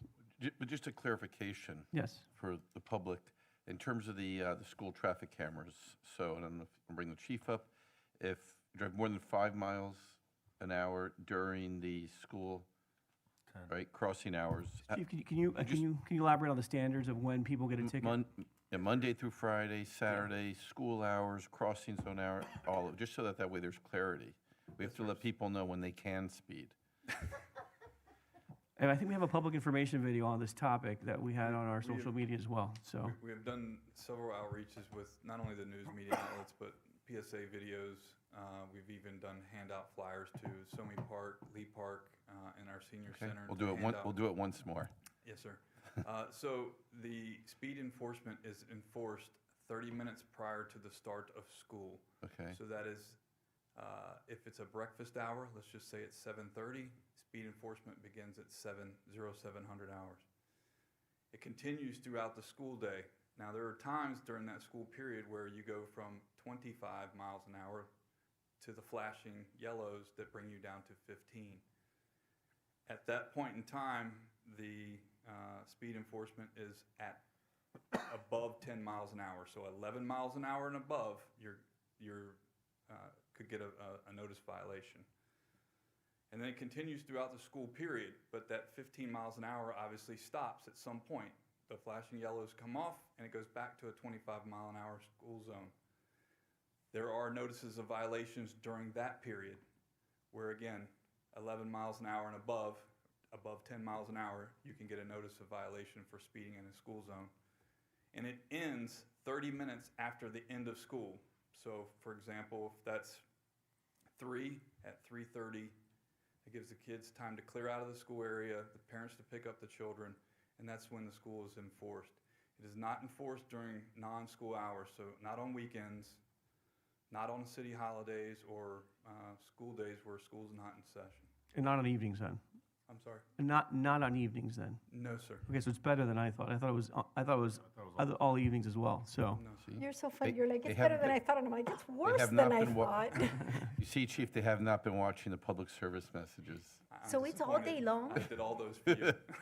Thank you. It's all day long? No, So it's just during school hours, so it's school what he hours, so clarified. from Dude, that's all day long? 30 minutes before and 30 minutes after, so. No, all It could be- day long. It could be Seven- from 0700, if school started at 7:30, it could be from 0700. If it ended at 3 Three- PM, it could end at 3:30. PM. So from 7 in the morning to 3:30 You in the can speed, afternoon? you can speed all evening. Dude, I'm driving Miss Daisy. I don't even go Mayor? the speed Yes, limit. sir, you're When's the recognized. last time, what is the latest a person can get a ticket? I'm sorry, say it? What is the latest time a person can get? 3:30 potentially. Well, it depends on what school. I Yeah. mean, it could be, if it's an early Right out after school school, zone. if it's a 1:30 day, it could be a 2 o'clock would be the latest they would get a ticket or a notice of violation. Okay. It just really depends on the school zone in and of itself. Thank you for the clarification, sir. Yes, sir. Appreciate it. Thank you. Okay. Further commission reports? Commissioner Liebman? No, sorry, but there are a couple commission discussion items we can, Yes. right? Commissioner reports, none? You're gonna talk about the Chicago? So there- Sure, I mean, why don't you take it? You had some good conversation with them as well. Please go ahead. The Worth family, it was a good conversation. They've been up to speed on what we're doing. We gave them a very good update on what we're doing as a city, zoning, all the changes that we've seen, the commission base. And they were very happy to see the opportunity to really invest in our community. So the bank center they're already thinking about redeveloping it or modifying it for more retail space so we can have more walk-through with the ability to also reach 73rd Street. So it'll extend from Sunset to 73rd Street. They said they'll be working on that right away, which is good news. And on the other lots that they have, they are very open to start looking at the development process for those. That's short and sweet from my part.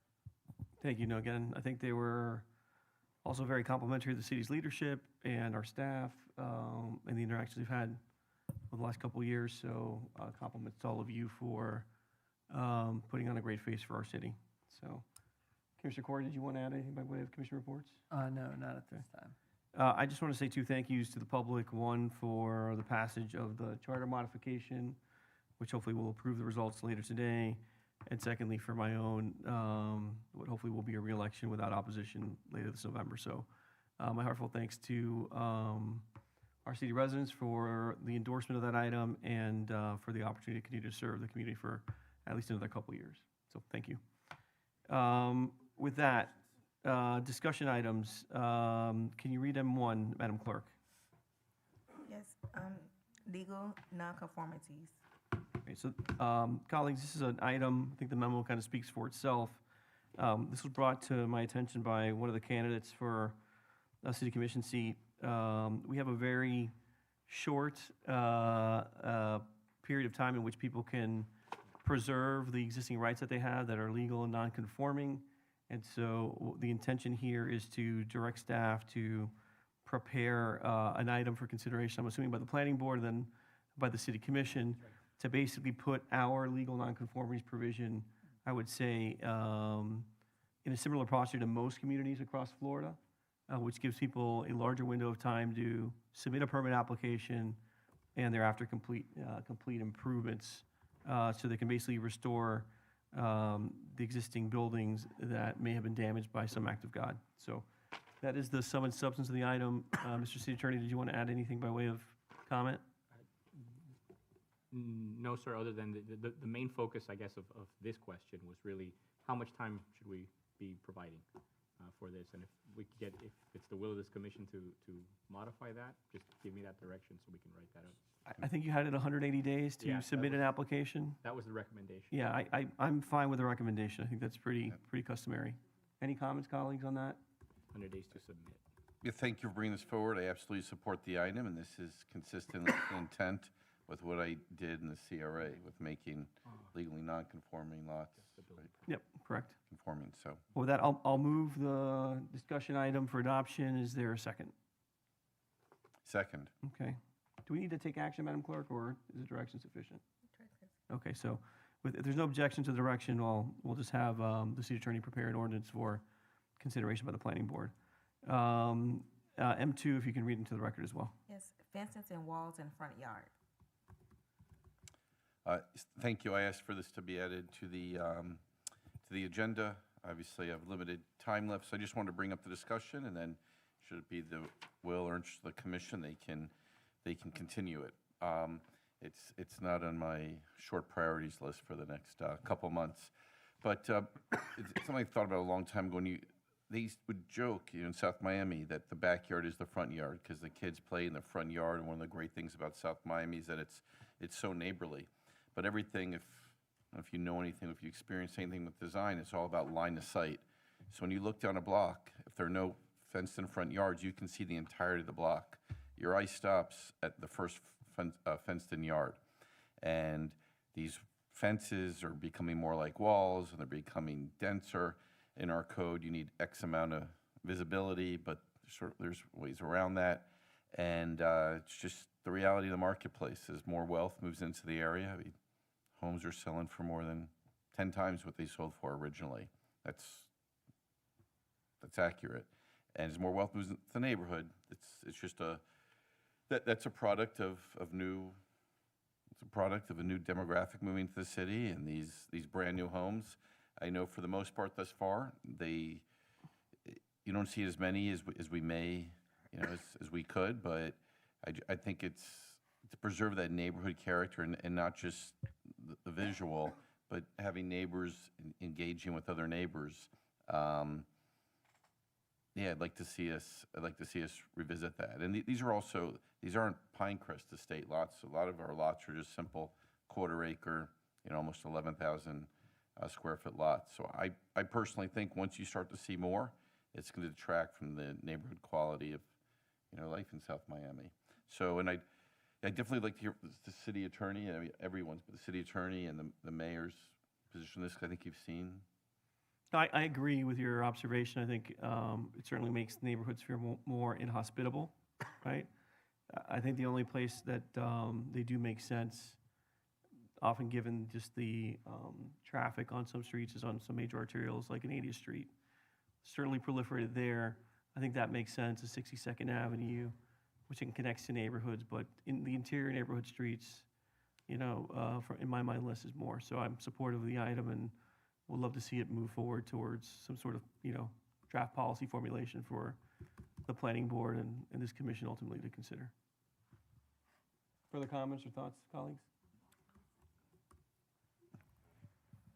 Okay, so if there's no objection, we'll ask staff to prepare a draft ordinance for, again, consideration and referral to the planning board. Okay. And ultimately for consideration by this council. Through the mayor, while you're doing that. Yes, sir. Do we have like an idea of how many houses would violate this vision here? They would be grandfathered in. I'm just asking, like, if we have is it seen a lot? Fencing in the front like that? I think, I would say that newer homes in my neighborhood absolutely are incorporating more front yard fencing. Certainly on 84th Street, again, you can. Like masonry fences? Yeah, masonry fences, very, very prominent on 80th Street. But I think that's a reaction to just the level of traffic on that street. But yeah, you do see that, the newest home on 87th Street, newest home with an addition, incorporated fencing. I think it's going to become more and more ubiquitous if we really don't kind of make an affirmative policy stand against it. And again, pros and cons to both. But, there's, I think you do lose, certainly I would say, one of the greatest surprises of moving into South Miami was the level of interactivity in my neighborhood around Halloween. That would forever be changed with the proliferation of front yard fences. I mean, that's a holiday where people sit out front and welcome people into their front yards to interact. And again, with fences, the vibe of that holiday would certainly be changed. I wouldn't disagree, Mayor, but I would say that on the north side, closer to Bird, you would see that houses want to be isolated. They like the security, they like the fencing. So it's just different in different neighborhoods. So we need to look into that, because on the north side, you would see that a lot more. There's gates. Yeah, I don't think this proposal, as I saw the memo, would prohibit it per se. It's just going to make the fences lower in scale and require, I think, much more opacity. I think it was above 36 inches. So, that's how it was styled. I mean, we can talk about it. We can talk about it further, but I think it's a discussion worth having a conversation about. Thank you. Thank you. Further comments, colleagues? Any objections to the direction of staff? Seeing none, we'll dispense with it that way. Madam Clerk, for item N1, do you need to read that into the record, and do we need to vote, or? No vote. Okay, so just note for the record that Angelica Lang has been appointed by Commissioner Corey to the Historic Preservation Board. Yes. Colleagues, we've got items 7, 8, 9, and 10 to dispense with. Madam Vice Mayor, I know item 7 is yours, and it's back on the agenda per direction to staff. I know in my briefing with the manager, we still don't have pricing on the recycling. Can we roll this one over to the next meeting? Yep. Okay. Can I have a motion to defer item 7 then? I'll second it. Madam Vice Mayor will move it, Commissioner Kaye will second it, and let's defer that to the 9/17 agenda, Yep. Hopefully by then we'll have that information. information. Madam Clerk, can you call the roll on item 7, please? Yes, Commissioner Cayenne. Yes. Commissioner Corey. Yes. Commissioner Lehman. Yes. Vice Mayor Bonish. Yes. Mayor Fernandez. Yes. Item deferred to 9/17. Madam Clerk, can you read item 8 into the agenda, into the record, please? Item 8, a resolution certifying and declaring the results of the City of South Miami special election held on August 20, 2024 for the election of the referendum charter amendment ballot question entitled Voting Requirements to Issue Bonds or Borrow Money. I'll move item 8. I'll second. We have a motion by myself, a second by Commissioner Kaye. Colleagues, any questions? Seeing none, Madam Clerk, if you can call the roll, please. Yeah, just a comment. Thank you, Mayor, for how much time and resources you put into this. It's my pleasure. Thank you guys for the support. Commissioner Cayenne. Yes. Commissioner Corey. Yes. Commissioner Lehman. Yes. Vice Mayor Bonish. Yes. Mayor Fernandez. Yes. Item passes 5-0. Great. Can we move, read item 9 into the record, please? Yes. Item 9, a resolution provisionally approving the collaborative plan and approach to fund operation, maintenance, and management of the underlying Phase 3 based on the terms and conditions attached hereto as Exhibit A, authorizing the city manager to negotiate a memorandum of understanding, MOU, with the underlying conservancy, Miami-Dade County, the city of Miami, and/or the city of Coral Gables, and any necessary parties for a collaborating funding plan for the underlying Phase 3. So colleagues, this is an item I asked to be placed on the agenda, and so by way of brief background, you all are familiar with the underlying. You're probably all familiar with the fact that our city, unlike the city of Miami, Coral Gables, and Dade County, did not contribute to the capital improvements that are being constructed. I mean, I'm sorry. I did, twice, but it was just the design. Oh. It wasn't. Put your mic. My apologies. No, please, correct that, because I wasn't aware of that contribution. So there's a contribution made for design. It was easy, but it was a nominal amount. Okay. I believe, on two occasions, but you could break that up, right? Design and so forth, right? Okay. Engineering, and then The construction, so not the construction. Yes, so I But guess, in I the guess then, design that- to initially. correct my statement, yes, there was just no contribution for the construction of the Correct. improvements. Okay. So I was approached recently by Meg Daly about her request to have various cities support this request. I had initially, it was going to be basically a handshake understanding. I have reservations about doing it unilaterally. I'd like to make sure that all the cities that are benefited by the linear path or are adjacent to it are contributing in accordance with the schedule. I thought it would make sense to have some sort of a, memorandum or interlocal. I'd asked for an interlocal specifically, but I'm assuming, Mr. City Attorney, we did not style this as interlocal because we have a non-governmental entity that would be a party to the agreement? That's part of the reason we. Okay, if you can clarify the reason why? Yeah, we just thought a memorandum of understanding would be more flexible. There are certain things that would have to be in an interlocal agreement, that we're trying to get the other cities to sign on to this and to have like a binding.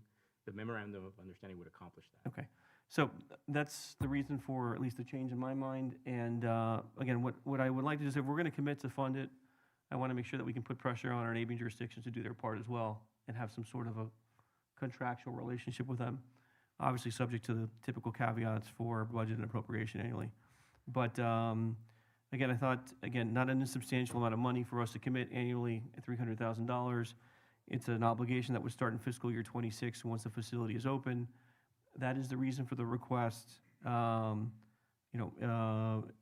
a favor to our friends of the Underline, I asked to bring the item on this agenda because they are having a ball at the end of the month.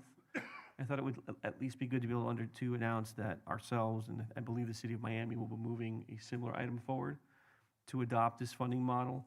I have not yet confirmed whether Coral Gables or the county, but I think the county is already committed. So hopefully we will show some leadership here and have our sister jurisdictions kind of follow suit and memorialize our contribution in writing. And hopefully I'll be bound to support this important amenity on a going forward basis. Any questions I can answer for my colleagues? Madam Vice Mayor, you're recognized. I had asked earlier, but I can't remember the answer, are we responsible for security? The number for maintenance includes security. So again, this is the full cost for the operation and maintenance of the facility. But they're contracting the security. They're contracting the security. Obviously, we would provide, our police department would provide support to their security in the event there is actually an incident that requires a police response. Okay, thank you. Further questions?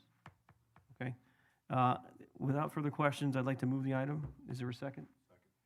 So a motion by myself and a second by Commissioner Kaye. Madam Clerk, if you can call the roll on item 9, please. Yes, Commissioner Kaye? Yes. Commissioner Corey? Yes. Commissioner Liebman? Yes. Vice Mayor Bonish? Yes. Mayor Fernandez? Yes. Item passes 5-0. Thank you for your support. If you can read item 10, please. Item 10, a resolution approving the purchase of new LED sports lighting and related installation services for Palmer Park from Musco Sports Lighting LLC in amount of $605,000, together with a $50,000 contingency for a total amount not to exceed $655,000, utilizing the terms and conditions of competitive bid Sourcewell contract number 041123-MSL, authorizing the city manager to negotiate and execute an agreement with the contractor relating to the same. Thank you, Madam Clerk. Colleagues, any questions of the administration on item 10? The Parks won the lottery. That's it. There's nothing else to say. They won the lottery. What am I even talking about? The police car, $350,000. I'm sorry. Would you like to move item 10 then? No. No? Who would like to move item 10? Closing out the meeting. No, I'm not moving it. You move it. You're We have a obsessed motion. with parks. We have a motion by Commissioner Kaye. Is there a second? Second. Second by Commissioner Corey. Seeing no further questions or comments regarding item 10, Madam Clerk, if you can call the roll, please. Yes, Commissioner Kaye? Yes. Commissioner Corey? Yes. Commissioner Liebman? Yes. Vice Mayor Bonish? Yes. Mayor Fernandez? Yes. Item passes 5-0. Thank you. Seeing no further should get business before 25 this calls. council, we stand adjourned. Thank you, everyone.